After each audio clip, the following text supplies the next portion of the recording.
warahmatullahi wabarakatuh. Alhamdulillahi rabbil alamin.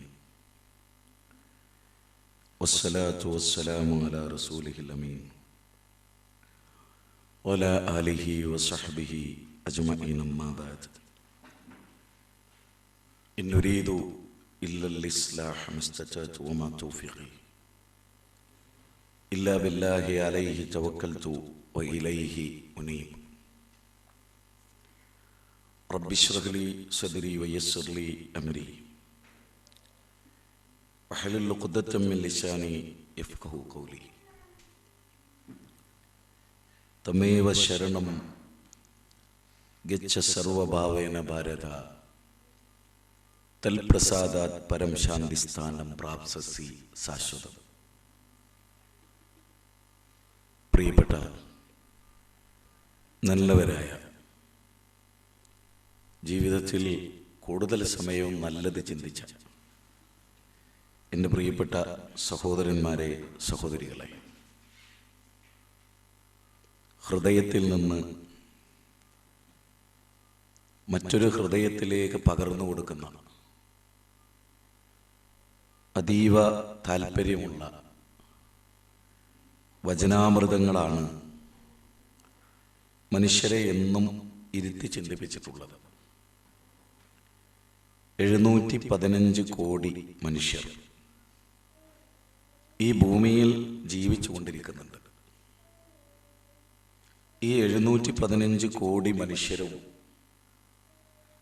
വ്യത്യസ്തമായ ചിന്തകളും രീതികളും സ്വഭാവങ്ങളും അനുഭവങ്ങളും എല്ലാം ആളുകളാണ്. സാധാരണയായി മദ്യപാനികൾ, അതുപോലെ മാരിജുവാന, കഞ്ചാവിന് അടിമപ്പെട്ടവർ എന്നൊക്കെ പറയുമ്പോൾ സമൂഹം അവർക്ക് നൽകുന്ന ഒരു സ്ഥാനമുണ്ട്. യഥാർത്ഥത്തിൽ അവരിൽ നല്ലൊരു ശതമാനം ആളുകൾ ഒരർത്ഥത്തിൽ നല്ല മനസ്സിൻ്റെ ഉടമകളാണ്. ദയ, കാരുണ്യം, ആർദ്രത, എവിടെങ്കിലുമൊക്കെ എന്തെങ്കിലുമൊക്കെ പ്രശ്നം ഉണ്ടെങ്കിൽ അതിൽ ഇടപെടുക, ഇതൊക്കെ അവരുടെ സ്വഭാവത്തിൽപ്പെട്ടാണ്. ഞാൻ പലപ്പോഴും ആലോചിക്കാറുണ്ട്, അനന്ത പരകോടി ജീവജാലങ്ങളുള്ള ഒരു മഹാപ്രപഞ്ചമാണിത്. ഈ പ്രപഞ്ചത്തിൽ ഇപ്പം നമ്മൾ കോഴിയെ വളർത്താറുണ്ട്, ആടിനെയും പശുവിനെയും വളർത്താറുണ്ട്, പൂച്ച മേഞ്ഞ് നടക്കാറുണ്ട് നമ്മുടെ വീടുകളിൽ. എന്നാൽ മദ്യപിച്ചിട്ട് കൂട്ടിൽ വളർത്തിയിട്ടുള്ള നായ നമുക്കൊരു കാലത്തും പ്രശ്നമായിട്ടില്ല. ആയിട്ടുണ്ടോ? ഇല്ല. മദ്യപിച്ചിട്ട് ലോകത്ത് പശു ഒരു പ്രശ്നമായിട്ടുണ്ടോ വീട്ടിൽ? LKG പഠിച്ചിട്ടില്ല, UKG പഠിച്ചിട്ടില്ല, സ്കൂളിൽ പഠിച്ചിട്ടില്ല, വേദഗ്രന്ഥങ്ങൾ അറിഞ്ഞുകൂടാ, അമ്പലത്തിൽ പോയിട്ടില്ല, ചർച്ച് പോയിട്ടില്ല, മസ്ജിദ് പോയിട്ടില്ല. പക്ഷേ ജീവിതത്തിൽ ഒരിക്കലും ഒരു മൃഗം മനുഷ്യന് ശല്യമാവണില്ല എന്നുള്ളതാണ് സത്യം. പല സന്ദർഭങ്ങളിലും ഇപ്പം എൻ്റെ നാട് ഒരുപാട് അമുസ്ലിങ്ങളുള്ള ഒരു നാട്ടിലെ നടുവിൽ ഒറ്റപ്പെട്ട ഒരു വീട്ടിൽ താമസിച്ചവനാണ് ഞാൻ കുറേ കാലം, എൻ്റെ വീടിൻ്റെ തൊട്ടടുത്തൊരു പ്രദേശത്ത്. അതുകൊണ്ട് തന്നെ ആളുകളുടെ ജീവിതത്തെ സമഗ്രമായി വിലയിരുത്താൻ അവസരം ഉണ്ടായിട്ടുള്ള ഒരു എളിയ ഇസ്ലാമിക പ്രബോധകനാണ് ഞാൻ. ഈ ഇരിക്കണ നിങ്ങൾക്കൊക്കെ ഞാൻ പറയുന്നത് മനസ്സിലാവും, നിങ്ങൾക്ക് ഞാൻ മനസ്സിലാക്കി തരും. അങ്ങനെയുള്ള ഒരു ഉറപ്പിലാണ് ഞാൻ ഇവിടെ എഴുന്നേറ്റ് നിൽക്കുന്നത്. എത്രയോ സദസ്സുകളിൽ പ്രസംഗിച്ചിട്ടുണ്ട്. ഇന്ന് വൈകുന്നേരം പെരിന്തൽമണ്ണയിൽ ഒരു വലിയ സമൂഹത്തെ അമുഖരിച്ച് എനിക്ക് പ്രസംഗിക്കാനുണ്ട്. ഇന്നലെയും പ്രസംഗിച്ചിട്ടുണ്ട്. എന്നാൽ അതിൽ നിന്നൊക്കെ വ്യത്യസ്തമായിട്ടാണ് ഞാൻ നിങ്ങളെ കാണുന്നത്. അവരോടൊക്കെ ഉള്ളതിനേക്കാൾ കടപ്പാട് എനിക്ക് നിങ്ങളോടുണ്ട്, ബന്ധവും എനിക്ക് നിങ്ങളോടുണ്ട്. അതിൻ്റെ അടിസ്ഥാനത്തിൽ ഇപ്പം നിങ്ങൾ നോക്ക്, ഇവിടെ ഇരിക്കുന്ന പല ആളുകൾ, തഹസീൽദാരുണ്ട് ഇവിടെ, റിട്ടയർഡ് അധ്യാപകരുണ്ട് ഇവിടെ, നല്ല ഓഫീസിൽ വർക്ക് ചെയ്ത ഉദ്യോഗസ്ഥന്മാരുണ്ട് ഇവിടെ. ഞാൻ നിങ്ങളോട് ആത്മാർത്ഥമായിട്ട് ചോദിക്കുകയാണ്, നോക്ക്, ജീവിതത്തിൽ മൃഗങ്ങളെ നമ്മൾ കാണുന്നത് മറ്റൊരു കണ്ണോടുകൂടി തന്നെയാണ്, അല്ലേ? എന്നാൽ ആ മൃഗങ്ങൾ മനുഷ്യനെ തിരിച്ചു നോക്കിയിട്ട് ഇങ്ങനെ ചിന്തിച്ചിരുന്നെങ്കിലോ നമ്മൾ എത്ര ശ്രേഷ്ഠരാണ്. കള്ളു കുടിച്ച് എന്തെങ്കിലും ഒരു പ്രശ്നം നമ്മളുണ്ട്, നോക്കട ഈ കുഞ്ഞിക്കണ്ണനെ നോക്ക്, ഈ കാതറാജിനെ നോക്ക്. 19 വയസ്സായിട്ട് ഈ മനുഷ്യൻ കള്ളുടിച്ച് ഭാര്യൻ്റെ നാവിക്ക് ചവിട്ടി. നമ്മൾ ആരെങ്കിലും ചവിട്ടിയിട്ടുണ്ടോ? മൃഗങ്ങൾ നമ്മളെക്കുറിച്ച് തിരിച്ച് ചിന്തിച്ചിരുന്നെങ്കിലോ അങ്ങനെ. അതൊരു അത്ഭുതകരമായ ചിന്തയാണ് ഞാൻ പറയുന്നത്. എനിക്ക് എത്ര ചിന്തിച്ചിട്ട് ഒടുക്കല്ലാത്തൊരു കാര്യം. എന്താ അതിൽ നിന്ന് കിട്ടാൻ? മനുഷ്യൻ എന്തൊരു സംഗതി ചെയ്യുമ്പോൾ, ഇപ്പം നമ്മളൊരു തണ്ണിമത്തം കഴിക്കുന്നു, അതിനൊരു ആസ്വാദനമുണ്ട്, ഒരു മധുരമുണ്ട്, ടേസ്റ്റ് ഉണ്ട്, വിശപ്പിനൊരു ശമനമുണ്ട്. അതിൽ മായമൊന്നും ചേർത്തിട്ടില്ലെങ്കിൽ ആരോഗ്യത്തിന് ഹാനികരമായിട്ടല്ലതാണ്. പ്രകൃതിയാണത്, മഹാപ്രകൃതിയാണത്. എന്നാൽ മദ്യത്തിലൂടെ നമുക്ക് ലഭിക്കുന്നതിൻ്റെ ഒരു ഗുണം പറയുന്നത്, മൗലികമായ ഒരു ഗുണം പറയും, ഒന്നുമില്ല. മനുഷ്യന്റെ ജീവിതത്തിന്റെ യഥാർത്ഥ ലക്ഷ്യം എന്താ? ശ്രീബുദ്ധനെ സംബന്ധിച്ച് ശ്രീബുദ്ധൻ ഇങ്ങനെ നടന്നു പോവുകയാണ് കാട്ടിലൂടെ. നിങ്ങൾ ശരിക്കും ശ്രദ്ധിക്കുന്നു, എനിക്ക് ഉറപ്പിട്ട്. കാട്ടിലൂടെ ഇങ്ങനെ യാത്ര ചെയ്യുന്നതിനിടയിൽ പെട്ടെന്നൊരു കൊള്ളക്കാരൻ ചാടി വീണിട്ടവനോ, ടഹർജ, നിൽക്കവിടെയാണ്. ശാന്തനായി സമാധാനപ്രിയനായി ശ്രീബുദ്ധൻ നിന്നു. എന്നിട്ട് ആ കൊള്ളക്കാരന്റെ കണ്ണിലേക്ക് ഇങ്ങനെ നോക്കിയിട്ട് ചോദിച്ചു, ഞാൻ നിന്നു, നീ എപ്പോഴാ നിൽക്കുക? ഞാൻ നിന്നു, നീ എപ്പോഴാ നിൽക്കുക എന്ന് പറഞ്ഞാൽ നിന്റെ ഈ ദുഷ്ടകൃത്യം നീ എപ്പോഴാ നിർത്തുക എന്നാണ് ആ ചോദ്യത്തിന്റെ അർത്ഥം. ആ ചോദ്യം അയാളുടെ മനസ്സിലേക്ക് സ്ട്രൈക്ക് ചെയ്തു. നോക്ക്, ആ ചോദ്യം ഒന്ന് ചിന്തിച്ചേ. ടഹർജ, നിൽക്കവിടെ, അവിടെ വന്നു. ഞാൻ നിന്നു, നീ എപ്പോഴാ നിൽക്കുക? അതുപോലെ ഞാൻ നിങ്ങളോട് ചോദിക്കുക, എപ്പോഴാ ഈ തോന്നിയാസം നിർത്തുക? നിർത്തി, അൽഹംദുലില്ലാ നിർത്തി. ഇനി അങ്ങോട്ട് തിരിച്ചു പോവില്ല, അങ്ങനെ തീരുമാനിക്കണം നമ്മൾ. ഞാൻ പലപ്പോഴും ആലോചിക്കും, ഇന്ന് ഞാൻ ഒരു വലിയൊരു കുടുംബ സദസ്സ് കൂടി, ഒരു കുടുംബത്തിലൊരു പ്രശ്നം ഉണ്ടായിട്ട് ആ പെണ്ണിന്റെ വീടും ആണിന്റെ വീട്ടുകാരും ഇരുന്നിട്ട് 2-2.5 മണിക്കൂർ സംസാരിച്ച് അവരെ നല്ല ഐക്യത്തിലും സ്നേഹത്തിലും ആക്കി കൊടുത്ത് പടച്ചോന്റെ തൗഫീഖ് കൊണ്ട് അങ്ങനെ തിരിച്ചു വരികയാണ്. അപ്പം വരാൻ വേണ്ടി ഇറങ്ങിയപ്പോൾ മോള് വിളിച്ചിട്ട്, ജീവിതത്തിൽ മക്കളൊക്കെ ആയിട്ട് നമ്മുടെ ജീവിതത്തിൽ നമ്മുടെ ഓർമ്മ എന്താ? ബാപ്പാന്റെ സാന്നിധ്യം, അച്ഛന്റെ സാന്നിധ്യം മക്കൾ ഇഷ്ടപ്പെടുക. മോളെ, നിനക്ക് ഏറ്റവും സന്തോഷകരമായ വീട്ടിലെ നിമിഷം ഏതാ? എൻ്റെ അച്ഛൻ ഉണ്ടാകുന്ന നിമിഷമാണ് എന്നൊരു മോള് പറയാം. ഇത്ര വലിയൊരു സൗഭാഗ്യം ലോകത്ത് എന്താ ഉള്ളത്? ഭാര്യയോട് ചോദിക്കുക. ഇന്നത്തെ കാലത്ത് ഭാര്യയ്ക്ക് ഏറ്റവും വെറുപ്പ് ഭർത്താവിനോടാണ്. പണ്ടാര പഹനൊന്ന് പോയി കിട്ടിയാൽ മതിയായിരുന്നു, എന്നിട്ട് വേണം കാമുകന് ഫോൺ ചെയ്യാൻ. മക്കളെ വരെ ശല്യല്ലേ ആളുകൾക്ക്? സത്യല്ലേ? ഇന്ന് സ്വന്തം മക്കളെ ശല്യമാണ്. തോന്നിയാസം ചെയ്യാൻ അവസരം കിട്ടണമെങ്കിൽ. ഞാൻ എൻ്റെ ചെറിയ മക്കളാണ്, എനിക്ക് 5 പെൺകുട്ടികളാണ്, ഒരു ആൺകുട്ടിയുണ്ട്, 7ാമത്തെ കുഞ്ഞ് വരാനും ഉണ്ട്. അപ്പം ഞാൻ എൻ്റെ മക്കളോട്, ചെറിയ മക്കളാണ്, അപ്പോൾ എൻ്റെ ആയിഷയുണ്ട്, ചെറിയ മോള്. അപ്പോൾ അവരൊക്കെ ഇരിക്കുമ്പോൾ ഞാൻ ചോദിച്ചു, ബാപ്പിനെ മക്കൾക്ക് ഇഷ്ടമാണോ? നിങ്ങളുടെ ഉപ്പാനെ ഇഷ്ടമാണോ നിങ്ങൾക്ക്? പറഞ്ഞാൽ ഞങ്ങൾക്ക് ഭയങ്കര ഇഷ്ടമാണ്. പിന്നെ എന്താ ബാപ്പിക്ക് എന്താ കുഴപ്പം, എന്താ എൻ്റെ പ്രശ്നം എന്ന് ഞാൻ അവരോട് ചോദിക്കുകയാണ്. അപ്പോൾ അവർ പറയുകയാണ്, ഞങ്ങൾക്ക് നല്ല ഇഷ്ടമാണ്, ബാപ്പിക്ക് ഞങ്ങളോടും ഇഷ്ടമാണ്, പക്ഷെ ഞങ്ങൾക്കൊരു ദുഃഖമുണ്ട്. എന്താ ദുഃഖം? ഞങ്ങൾക്ക് ഏറെ ഇഷ്ടമുള്ള, ഞങ്ങളെ ഏറെ ഇഷ്ടമുള്ള ബാപ്പി ഞങ്ങളുടെ കൂടെ വളരെ കുറഞ്ഞ സമയമല്ലേ ഉള്ളൂ, അല്ലെങ്കിൽ ഞങ്ങൾക്ക് സങ്കടമുണ്ട്. അതുമുതൽ ഞാൻ എൻ്റെ ജീവിതം ഒന്നുകൂടെ ക്രമീകരിക്കാൻ തുടങ്ങി. മക്കളുടെ കൂടെ കൂടുതൽ ഇരിക്കണമെന്ന് തോന്നി. ലോകത്ത് ഏറ്റവും വലിയ, എനിക്ക് തോന്നിയിട്ടുള്ള ഏറ്റവും വലിയ സാന്നിധ്യം എൻ്റെ ഉപ്പയും ഉമ്മയുമാണ്. അവരോടൊപ്പം ഇരിക്കുന്ന നിമിഷമാണ് നമ്മുടെ ജീവിതത്തിൽ. ഒരു ബാപ്പ മകനെ വെറുക്കുക, ഒരച്ഛൻ മകനെ വെറുക്കുക. ഈ ജന്തു ഇല്ലായിരുന്നെങ്കിൽ എന്തൊരു സമാധാനം ഉണ്ടാവുമായിരുന്നു എന്ന് ഭർത്താവിനെ സംബന്ധിച്ച് ഭാര്യ പറയാം. മകനെ സംബന്ധിച്ച് ഏത് 10 മാസം നൊന്ത് പ്രസവിച്ച അമ്മ പറയണേ, ജന്തു ഒരു ടിപ്പർ ലോറിയോ എന്നെ തട്ടണില്ലേലോ എന്ന് പറയാം. സത്യല്ലേ? ഞാൻ പറയണ, നിങ്ങളൊന്ന് ചിന്തിച്ചു, സത്യമല്ലേ? അങ്ങനെ വെറുക്കുക. ആരാ? ഏറ്റവും സ്നേഹിച്ച അമ്മ, താരാട്ട് പാടിയ അമ്മ, കവിളിൽ മുത്തം വെച്ച അമ്മ, ചുംബിച്ചുണർത്തിയ അമ്മ, അല്ലേ?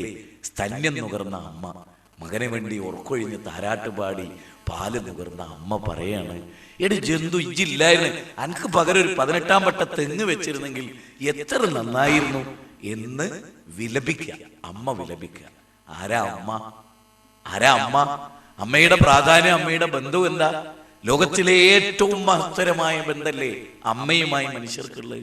ലോകത്തിലെ ഏറ്റവും മഹത്തരമായ ബന്ധം. ഇതെല്ലാം നമുക്ക് പലപ്പോഴും നഷ്ടമാണ്.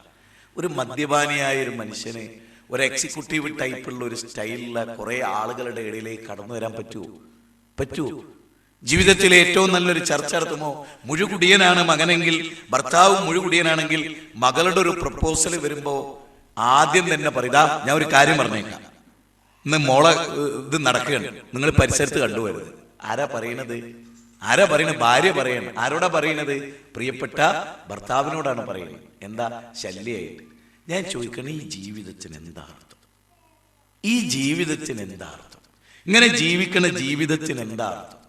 ഇപ്പൊ ഡെയിലി 30 രൂപക്ക് സ്മോക്ക് ചെയ്യുന്ന ഒരാള് 900 രൂപ അയാൾ ചെലവഴിക്കണം മാസം, അല്ലേ? 10,800 രൂപ അയാൾ വർഷം ചെലവഴിക്കണം. ഈ പണം പാവപ്പെട്ട ഒരാൾക്ക് ഭക്ഷണം വാങ്ങാൻ കൊടുത്തിരുന്നെങ്കിൽ, കഷ്ടപ്പെടുന്നവർക്ക് മരുന്ന് മേടിക്കാൻ കൊടുത്തിരുന്നു, എന്തൊരു അനുഗ്രഹമാകുമായിരുന്നു അത്. അവിടെയാണ് ഞാൻ നിങ്ങളോട് പറയുന്നത്, ഇവിടെ നമ്മളൊക്കെ മനുഷ്യരാണ്. ഹിന്ദു മുസ്ലിം ക്രിസ്ത്യൻ എല്ലാം ഞാൻ പറയും, നമ്മൾ മനുഷ്യരാണ്. മാംസമുള്ള, മജ്ജയുള്ള, ചിന്തയുള്ള, ശേഷിയുള്ള നല്ല മനുഷ്യർ. ലോകത്ത് എവിടെയൊക്കെ നമ്മൾ യാത്ര ചെയ്യുന്നു, ലോകത്ത് ഏറ്റവും കൂടുതൽ നിങ്ങൾ ആലോചിച്ച് നോക്കുക, അത്ഭുതകരമാണ് നമ്മുടെ നാട്. നമ്മുടെ നാട് മഹാ അത്ഭുതമാണ്. നമ്മുടെ നാട്ടിൽ നിങ്ങൾ നോക്കുക, ഏറ്റവും വലിയ ക്യൂ രാവിലെ മുതൽ നമ്മൾ ശ്രദ്ധിച്ചാൽ അത് ഹോസ്പിറ്റൽ വരാന്തയിലല്ല, റേഷൻ കടയുടെ മുമ്പിലല്ല, മാവേലി സ്റ്റോറിന് മുമ്പിലല്ല, വിദേശ മദ്യഷാപ്പിന്റെ മുമ്പിൽ കോട്ടും സൂട്ടും ഇട്ടവർ വരെ വരിക്ക് നിന്നിട്ട് വാങ്ങാണ്. എന്തേ ഇത് കുടിക്കണത്? എന്തേ ഇതിലുള്ളത്? എന്താ അതിൽ നൽകണത്? ആരോഗ്യം നൽകുക? അത് നല്ല ചിന്ത നൽകുക? അത് നല്ലൊരു ഭർത്താവാകുക? അത് ഇല്ല. നിങ്ങൾ കുറച്ച് ഭക്ഷണമൊക്കെ കഴിച്ച ഒരു ആരോഗ്യമുള്ള മനുഷ്യനാണോ എന്ന് ഭാര്യ പറഞ്ഞാൽ മനസ്സിലാവും. നിങ്ങൾ കള്ളൊക്കെ കുടിച്ച് ആരോഗ്യമൊക്കെ കുറച്ച് കേടുവരുത്തണം എന്ന് ലോകത്താരെങ്കിലും പറയൂ? സുഹൃത്തുക്കളെ, ലോകത്തൊരാളും പറയില്ല. അതിന് ആദ്യമായി വേണ്ടത് എന്താ അറിയാം? അത് ഞാൻ നിങ്ങൾ പറഞ്ഞുതരാം. ജീവിതത്തെക്കുറിച്ചുള്ള വീക്ഷണങ്ങളിൽ നമുക്ക് വ്യത്യാസം വന്നിട്ടില്ലേ? പ്രായം ചെന്ന, അപ്പൊ ഞാൻ ഓച്ചിറ ക്ഷേത്രത്തിലെ പോയിട്ട് പ്രസംഗിച്ചിട്ടുണ്ട്. 2 തവണ ഓച്ചിറ ക്ഷേത്രത്തിന്റെ കീഴിലെ ക്ഷേത്രങ്ങളിൽ പ്രസംഗിച്ചിട്ടുണ്ട് ഞാൻ. ഇന്ന് അവിടെ നിന്ന് കിട്ടുന്ന വാർത്ത എന്താ അറിയുന്നത്? 250 അച്ഛനമ്മമാരെ മക്കൾ കൊണ്ടുവന്ന് ഉപേക്ഷിച്ച സ്ഥലവും കൂടിയാണ് ഓച്ചിറ ക്ഷേത്രം. അതായത് വലിയ കാറിൽ എഞ്ചിനീയറും ഡോക്ടറായ മക്കള് സ്വന്തം അമ്മനെയും അച്ഛനെയും കൊണ്ടുവന്ന് ഉപേക്ഷിക്കുക. എവിടെ? ഓച്ചിറ ക്ഷേത്രത്തിൽ. പാവം മുഖത്തോട് മുഖം നോക്കുന്നുണ്ടാവും അല്ലേ? മക്കൾ അയച്ചു കൊടുത്ത ഡ്രാഫ്റ്റും പണത്തിനൊക്കെ അപ്പുറത്ത് അമ്മ കൊതിച്ചിട്ടുണ്ടാവും മോന്റെ ഉള്ളം കൈയിൽ അമ്മയുടെ കൈവച്ചൊന്ന് തലോടാൻ, ഒന്ന് തടവാൻ, ഒന്ന് താരാട്ട് പാടാൻ. അങ്ങനെയൊക്കെ ജീവിച്ചു പോന്നതാണ് അമ്മ, അങ്ങനെയൊക്കെ വളർത്തിയതാണ് അല്ലേ? എന്നാൽ നമ്മുടെ നാടുകളിൽ ഇതെല്ലാം നമുക്ക് അന്യമാവുകയാണ്. എന്താ ഇതൊക്കെ അന്യമാകാനുള്ള കാരണം? ഞാൻ നിങ്ങളോട് ചോദിക്കണം, മനസ്സ് തുറന്നു, നല്ല വിദ്യാഭ്യാസമുള്ള ആളുകളുടെ മുമ്പിൽ ഇരിക്കുന്നവരൊക്കെ ജീവിതത്തിന് ഒരു ലക്ഷ്യം ശരിക്കും കണ്ടിട്ടുണ്ടോ? എന്താ ജീവിതത്തിന്റെ ലക്ഷ്യം? ഇവിടെയാണ് നമ്മൾ ആലോചിക്കേണ്ടത്. ഇപ്പൊ നമ്മൾ ജീവിതത്തെക്കുറിച്ച് നമുക്ക് പല വീക്ഷണങ്ങളുണ്ട്. ഇപ്പൊ വാർദ്ധക്യത്തിലെത്തിയ അമ്മേനെ കൊണ്ടോ അച്ഛനെ കൊണ്ടോ പ്രത്യേകിച്ച് ഒരു ഉപകാരമില്ല, ഒന്നും ചെയ്യാൻ പറ്റില്ല. ബാപ്പയും ഉമ്മയും വാർദ്ധക്യത്തിലായാൽ അവരൊന്നും പ്രത്യേകിച്ചൊന്നുമില്ല. എന്നാ അവർക്ക് വേണ്ടി എന്തൊക്കെയോ എഫേർട്ട് എടുക്കണം. അപ്പൊ എന്താ ആളുകൾ വിചാരിക്കണേ? ഒരു വരുമാനവും ഇല്ലാത്ത ഒരു വസ്തു, ആ വസ്തു ഇവിടെ നിൽക്കുന്ന കാലം അത്രയും എനിക്ക് ശല്യമാണ്, എനിക്ക് ബേജാറാണ്. ഇപ്പോഴത്തെ ആളുകളുടെ മനസ്സ് ഞാനിങ്ങനെ റീഡ് ചെയ്തപ്പോൾ എനിക്ക് മനസ്സിലായെന്നറിയോ? ബാപ്പാനെയും ഉമ്മാനെയും ഒക്കെ നോക്കുന്നുണ്ട്, അച്ഛനെയും അമ്മനെയൊക്കെ നോക്കുന്നുണ്ട്. എന്നാലും ഒരു 2 ദിവസം നേരത്തെ ഇത് കഴിച്ചിലായി കിട്ടിയാല്, ഈ അച്ഛനെയും അമ്മയും ഒരു 2 ദിവസം ഇങ്ങോട്ട് എക്സ്പയർ ആയാല് ഞങ്ങൾക്ക് സന്തോഷിക്കാം എന്ന് മനസ്സ് തോന്നിപ്പോകുന്നുണ്ട്. അതിന്റെ അർത്ഥം എന്താ അറിയോ? കാലം നമ്മളിൽ തീർത്ത മഹാവിടവ്. പ്രവാചകൻ പറയുന്നുണ്ട്, മക്കളെ, ലോകത്തിലെ ഏറ്റവും വലിയ ബർക്കത്ത് അച്ഛനും അമ്മയാട്ടോ. എന്നിട്ട് പ്രവാചകൻ പറഞ്ഞു, വാർദ്ധക്യത്തിലെത്തിയ അച്ഛനെയും അമ്മയും കിട്ടിയിട്ട് സ്വർഗം നേടാത്തവൻ മഹാനിന്ദ്യനാണ്. എന്റെ ഭാഗ്യമാണ് എന്റെ വാർദ്ധക്യത്തിലെത്തിയ എന്റെ അമ്മ, വാർദ്ധക്യത്തിലെത്തിയ എന്റെ ഉമ്മ എന്റെ മഹാസൗഭാഗ്യമാണ് എന്ന് മനസ്സിലാക്കാൻ. ആരായി ഈ വാർദ്ധക്യത്തിലെത്തിയ അമ്മയും ഉമ്മയും? ചുറുചുറുക്കുള്ള ഒരു കാലം അവർക്ക് കഴിഞ്ഞു പോയിട്ടുണ്ടായിരുന്നില്ലേ? നല്ല ചുറുചുറുക്കുള്ള നല്ലൊരു കാലഘട്ടം അവർക്ക് എന്ത് ചെയ്തിട്ടുണ്ട്? ജീവിതത്തിൽ കഴിഞ്ഞു പോയിട്ടുണ്ട്. അവിടെ മക്കള് ചെറുതായി പിച്ച വെച്ച് വളർന്നപ്പോ എനിക്കറിയാം, 7-ാമത്തെ കുഞ്ഞ് ജീവിതത്തിലേക്ക് വരാൻ പോവാണ്. 5-6 മാസം കഴിഞ്ഞ് ഭാര്യ ഗർഭിണിയാണ്. ഞാൻ പറയുന്നത് എനിക്ക് ഒരു വലിയ സന്തോഷമാണ്. കുറേ മക്കൾ ചുറ്റിലും, കുറേ മക്കൾ, 25, 26 പേരമക്കളുള്ള ഒരു വീട്ടിലാണ് ഞാൻ. കുട്ടികൾ അവിടുന്ന് ഇവിടുന്നു. അതൊരു രസകരമാണ്. അതൊന്നും ആസ്വദിക്കാൻ നമുക്ക് കഴിയില്ല. പണ്ട് കാലത്ത് ആണായാലും പെണ്ണായാലും കുട്ടി 2 മതി എന്നായിരുന്നു കഴിഞ്ഞ കാലഘട്ടത്തിൽ. ഇപ്പൊ അമേരിക്കയും ചൈനയും ഒക്കെ പറയണത് എന്താ അറിയോ? കൂടുതൽ പ്രസവിച്ചോളൂ, നിങ്ങൾക്ക് ഞങ്ങൾ അവാർഡ് തരും. ഒരു കുട്ടിയെ എക്സ്ട്രാ പ്രസവിച്ചാൽ ഇന്ന് ശമ്പളം തരും എന്നാ പറയുന്നത്. അവിടേക്ക് ലോകത്തി. അള്ളാഹു മനുഷ്യരോട് പറഞ്ഞ എന്താ? അള്ളാഹു മനുഷ്യരോട് പറഞ്ഞത് ഖുറാനിൽ. നിങ്ങൾ ആലോചിച്ചോളൂ. ഖുറാനിലെ 6-ാം അധ്യായം സൂറത്ത് അൻആം 151-ാമത്തെ വചനത്തിൽ പറയുന്നു, വലാ തഖ്തുലു ഔലാദകും മിൻ ഇംലാകിൻ നഹ്നു നർസുഖുകും വഇയ്യാകും. ദാരിദ്ര്യ ഭയം കൊണ്ട് മക്കളെ കൊല്ലരുത് കേട്ടോ. ഭ്രൂണഹത്യ ഒരിക്കലും ചെയ്യരുത് കേട്ടോ. ഖുർആൻ പറയാണ്, ഭ്രൂണഹത്യ ഒരിക്കലും ചെയ്യരുത് കേട്ടോ. അവർക്കും നിങ്ങൾക്കും ഉപജീവനം നൽകുന്നത് നാമാണ്. മാൾത്തൂഷ്യൻ തിയറി ഓഫ് പോപ്പുലേഷൻ എന്ന് പറഞ്ഞിട്ടൊരു സംഗതി ഉണ്ടായിരുന്നു, അല്ലേ? ഓർമ്മയുണ്ടോ? അത് മാൾത്തൂഷ്യൻ തിയറി ഓഫ് പോപ്പുലേഷൻ. അത് മാൾത്തൂസ് പറഞ്ഞത് എന്താണെന്ന് വെച്ചാൽ, അയാൾ ഇങ്ങനെ നനച്ച് തേവി നനച്ചൊക്കെ ഉണ്ടാക്കുന്ന കൃഷിയുടെ ഒക്കെ കണ്ട മനുഷ്യനാണ്, ശാസ്ത്രകാരനാണ്. അപ്പൊ അദ്ദേഹം ഇങ്ങനെ കണക്ക് കൂട്ടി, ഇത്രയേറെ മനുഷ്യർ ഭൂമുഖത്ത് ജനിച്ചാൽ കഴിക്കാൻ ഭക്ഷണം എവിടെ ഉണ്ടാവുക എന്ന്. എന്നാൽ ഇന്ന് ലോകത്തിന്റെ സ്ഥിതി എന്താ പറയുക? ഞങ്ങള് മനുഷ്യർ ഇപ്പൊ നമുക്കറിയാം 715 കോടി മനുഷ്യരാണ്. അത് 3 ഇരട്ടി കണക്കാക്കിക്കോ. 3 ഇരട്ടി കണക്കാക്കിക്കോ. 711 കോടി എന്നുള്ളത് നിങ്ങൾ 2100 സംതിങ് കോടി മനുഷ്യർ ഭൂമുഖത്തിന് വിചാരിച്ചോ. അത്ര ആളുകൾക്ക് തിന്നാനുള്ള ഭക്ഷണം ഉണ്ട് ഈ പ്രപഞ്ചത്തിൽ. ഭൂമിയുടെ ഉൽപാദന കപ്പാസിറ്റി അപാരമാണ്. വമാമിൻ ദാബത്തിൻ ഫിൽ അർളി ഇല്ലാ അലല്ലാഹി റിസ്ഖുഹാ വയഅലമു മുസ്തഖറഹാ വമുസ്തൗദഹാ കുല്ലും ഫീ കിതാബിൻ മുബീൻ. അല്ലാഹു പറയാണ്, എല്ലാ ജീവവർഗങ്ങൾക്കും ആവശ്യമായ ഭക്ഷണം ഈ ഭൂമുഖത്ത് ഒരുക്കിയിട്ടല്ലാതെ ദൈവം നിങ്ങളെ ഈ ഭൂമുഖത്ത് സൃഷ്ടിച്ചിട്ടില്ല. നിങ്ങൾ ആലോചിച്ച്, ദൈവത്തിൻ്റെതാണ് മനുഷ്യൻ സൃഷ്ടി എന്ന് പറയും. ജന്തു സൃഷ്ടിയൊക്കെ ദൈവത്തിനാണ്. ജന്തുക്കളെയും മനുഷ്യരെയും സൃഷ്ടിച്ചിട്ട് അവർക്ക് ഭക്ഷണം ഇല്ലാതെ പൊട്ടനാ ദൈവം? മനസ്സിലായില്ല? ആ ചിന്ത മനസ്സിലായില്ല? ഞാൻ പറഞ്ഞു മനസ്സിലായില്ല. അതായത് ദൈവം ഇങ്ങനെ ഭക്ഷണം ആവശ്യമുള്ളവരെ സൃഷ്ടിക്കുക, എന്നിട്ട് ഓൽക്കനുസരിച്ച് ഭക്ഷണം ഇല്ലാതിരിക്കുക. എങ്കിൽ പൊട്ടണില്ലേ ദൈവം?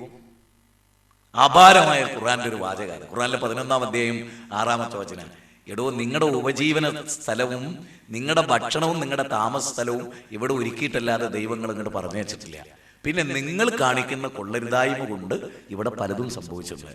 ഒമാം വിശുദ്ധ ഖുർആൻ ആ കാര്യം പറയുന്നത് മനുഷ്യരോട് പറയാണ്, ലഹറൽ ഫസാദു ഫിൽ ബർരി വൽ ബഹർ ബിമാ കസബത്ത് ഐദിന്നാസ്. കരയിലും കടലിലും കുഴപ്പങ്ങൾ ഉണ്ടായി. ബിമാ കസബത്ത് ഐദിന്നാസ്, മനുഷ്യരുടെ കരങ്ങൾ പ്രവർത്തിച്ചിട്ട്. തീവ്രവാദം ആരുണ്ടാക്കിയ? പടച്ചോനുണ്ടാക്കിയ. മനുഷ്യരെ കൊല്ലണം എന്നുള്ളത് മതങ്ങൾ ഉണ്ടാക്കിയതാ. ബാന്ധവാ മാനവാ സർവേ സ്വദേശാ ഭുവനത്രയം വസുദൈവ കുടുംബകം. ലോകമാണ് തറവാട്. ബാന്ധവ മാനവ സർവേ സ്വദേശാ ഭുവനത്രയം. ലോകമാണ് തറവാട്. ഈ ലോകം തറവാടായിട്ടുള്ളവരാണ് നമ്മൾ, അല്ലേ? അല്ലാതെ പാകിസ്ഥാനികൾ മോശം, ഇന്ത്യ നല്ലത്, ഇന്ത്യ മോശം, സൗദി അറേബ്യ നല്ലത് എന്നൊന്നുമില്ല. എല്ലാ മണ്ണും നല്ലതാണ്. നമ്മളതിനെ നന്നായി കൊണ്ടുനടന്നാൽ നല്ലതാണ്. ഒരു ഉദാഹരണം പറയാം. ഒരു വീട് ഇങ്ങനെ കാണുമ്പോൾ മഹാമോശം, ആരുടെ കൂടെ കൂടുതൽ അതൊന്നുമല്ലോ, ഒന്നും ശ്രദ്ധിക്കാത്തൊരു ടീമാണ്. അതേ കക്ഷികൾ ഇങ്ങോട്ട് മാറിയിട്ട് നല്ല വൃത്തിയൊക്കെ ഉള്ളൊരു ടീമിൻ്റെ അടുത്ത് ആ വീട് ഏൽപ്പിച്ചു കൊടുത്താലോ? ഒരു ഹോട്ടലിൽ നല്ല ഭക്ഷണമില്ല, ടേസ്റ്റ് ഭക്ഷണമൊന്നുമില്ല. അത് നല്ലൊരു വിദഗ്ധന്റെ കയ്യിൽ ഇങ്ങോട്ട് കിട്ടിയാലോ? നല്ല ഗംഭീരമായിട്ട് ആ ഹോട്ടലിൽ തിരക്കുണ്ടാവും, ആളും ഉണ്ടാവും, ബഹളം ഉണ്ടാവും, കച്ചവടം ഉണ്ട്. ഇവിടെ ജീവിത വീക്ഷണമാണ് പ്രശ്നം. ആരുടെ? നമ്മുടെ മനസ്സെന്താ? നമ്മുടെ മനസ്സ് എന്താണ്? അതനുസരിച്ചാണ് നമ്മുടെ ജീവിതത്തെ ക്രമപ്പെടുത്തുക. ഇനി ഞാൻ പറയണത് നിങ്ങൾ ശരിക്കൊന്ന് ശ്രദ്ധിക്കണം. നമ്മൾ എന്തിനാ ഈ ഭൂമിയിൽ ജീവിക്കണം? എൻ്റെ മനസ്സിൽ സ്ട്രൈക്ക് ചെയ്തൊരു പോയിന്റ് പറയാൻ ഞങ്ങളോട്. ഞാനൊരു 16 ലോക രാജ്യങ്ങളിൽ യാത്ര ചെയ്യാൻ അവസരം ഉണ്ടായിട്ടുള്ള ഒരു എളിയ ഇസ്ലാമിക പ്രബോധകനാണ്. ലോകത്തിലെ അറിയപ്പെട്ട 10-16 രാജ്യങ്ങളിൽ യാത്ര ചെയ്ത്, ഇന്ത്യയിലൊക്കെ പല സ്ഥലങ്ങളിലും യാത്ര ചെയ്ത്, ഈ യാത്രക്കിടയിൽ ഞാൻ അങ്ങനെ ചിന്തിക്കാറുണ്ട്. എയർപോർട്ടുകളെ പറ്റിയാണ് ഞാൻ പറയുന്നത്. ഒരു എയർപോർട്ടിൽ എന്തൊക്കെ കടമ്പ കടന്നിട്ടാണ് ഒരാൾ ഫ്ലൈറ്റിലെത്തുക അറിയുള്ളത്? എന്തെല്ലാം രേഖകൾ പരിശോധിച്ച് ബോധ്യപ്പെട്ട് എമിഗ്രേഷൻ ക്ലിയറൻസ് കഴിഞ്ഞ് പാസ്പോർട്ട് ഉണ്ടോ, വിസ ഉണ്ടോ, ടിക്കറ്റ് ഉണ്ടോ, എല്ലാം ഓക്കെ ആണോ, ഇയാൾ ക്രിമിനലാണോ, കുറ്റക്കാരനാണോ, ഇയാളെ പേരിൽ കേസുണ്ടോ? ഒരു മനുഷ്യന്റെ ഗതികേടൊന്ന് ആലോചിച്ചു നിങ്ങൾ. ഒരു പട്ടിക്കും പന്നിക്കും ഗതികേടുണ്ട് ലോകത്ത്. ഞാൻ പലപ്പോഴായിട്ട് ഒരു ഗ്യാസ് കണക്ഷൻ കിട്ടണേ എന്തെല്ലാം കടമ്പ കിടക്കണം അമ്മമാരെ ഒന്ന് ആലോചിച്ച് നോക്കി. ഇന്നൊരു ഗ്യാസ് കണക്ഷൻ കിട്ടണമെങ്കിൽ എന്തെല്ലാം കടമ്പകൾ കടന്ന് മനുഷ്യൻ പോണോ? ഞാൻ നിങ്ങൾക്ക് ഒരു ഉദാഹരണം പറയാം. ഇപ്പൊ എൻ്റെ പേര് മുജാഹിദ് എന്നാണ്. അപ്പൊ മുജാഹിദ് പുല്ലടിപ്പറമ്പിൽ നിന്നാണ് എൻ്റെ ഒരു മോളുടെ ബർത്ത് സർട്ടിഫിക്കറ്റിൽ. ഒരു ബർത്ത് സർട്ടിഫിക്കറ്റിൽ മുജാഹിദ് ബാലുശ്ശേരി എന്നാണ്. ഒരു കുഴപ്പമില്ല.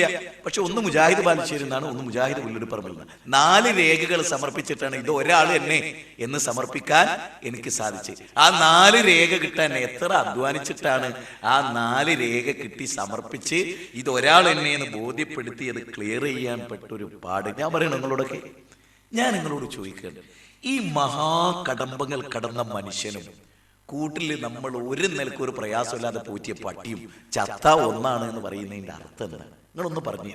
എനിക്കിപ്പോഴും ബോധ്യമായിട്ടില്ല. മനുഷ്യനും പട്ടിയും ഒക്കെ ചത്ത ഒന്നാവും എന്ന് പറയുന്നതിന്റെ പൊരുൾ എന്താണ്? ഈ കടമ്പകളൊന്നും എനിക്ക് അത്ഭുതത്തോടുകൂടെ ചിന്തിച്ചിട്ടുള്ള ഒരു പോയിന്റ് ഞാൻ പറയാം. ഉദാഹരണത്തിന് ഒരു നാട്ടിൽ നിന്ന് എയർപോർട്ടിലേക്ക് ഒരു ചെറുപ്പക്കാരനെ നമ്മൾ പറഞ്ഞേക്കാണ്. വില്ലേജ് ഓഫീസർ ഉണ്ട്, പഞ്ചായത്ത് പ്രസിഡന്റ് ഉണ്ട്, ആ നാട്ടിലൊരു ഹെഡ് മാസ്റ്റർ ഉണ്ട്, ആ നാട്ടിലൊരു 10 കുടുംബത്തിലെ അംഗങ്ങളുണ്ട്, ഈ ചെറുപ്പക്കാരൻ്റെ അച്ഛനും അമ്മയൊക്കെ ഉണ്ട്. എന്നിട്ട് എയർപോർട്ടിലെ ഇമിഗ്രേഷൻ ക്ലിയറൻസ് ചെന്നിട്ട് കൗണ്ടറിൽ ചെന്നിട്ട് പറയാണ്, ഇയാൾ ഈ നാട്ടുകാരനാണ്, ഞാൻ സാക്ഷിയാണ്, ഇയാൾ ഈ വില്ലേജിലാണ്, ഇയാൾ ഈ പഞ്ചായത്തിലാണ്, ഇയാളെ ഞാൻ പഠിപ്പിച്ചാണ്, ഞാൻ ഈ കുട്ടിയുടെ ഹെഡ് മാസ്റ്ററാണ്, ഇത് ഈ കുട്ടിയുടെ അച്ഛനും അമ്മയാണ്, അതുകൊണ്ട് ഇവൻ ഇവിടുത്തെ ഒറിജിനൽ ആളാണ്, ഇവിടെ ജനിച്ച ആളാണ്, പാസ്പോർട്ടൊന്നുമില്ല, ഇവനെ ദുബായിലേക്ക് കയറ്റി അയക്കണം. പോവാൻ പറ്റുമോ? ഓനെ ലോകത്തെല്ലാരും സത്യല്ലേ, അത് അവിടെ ജനിച്ചല്ലേ.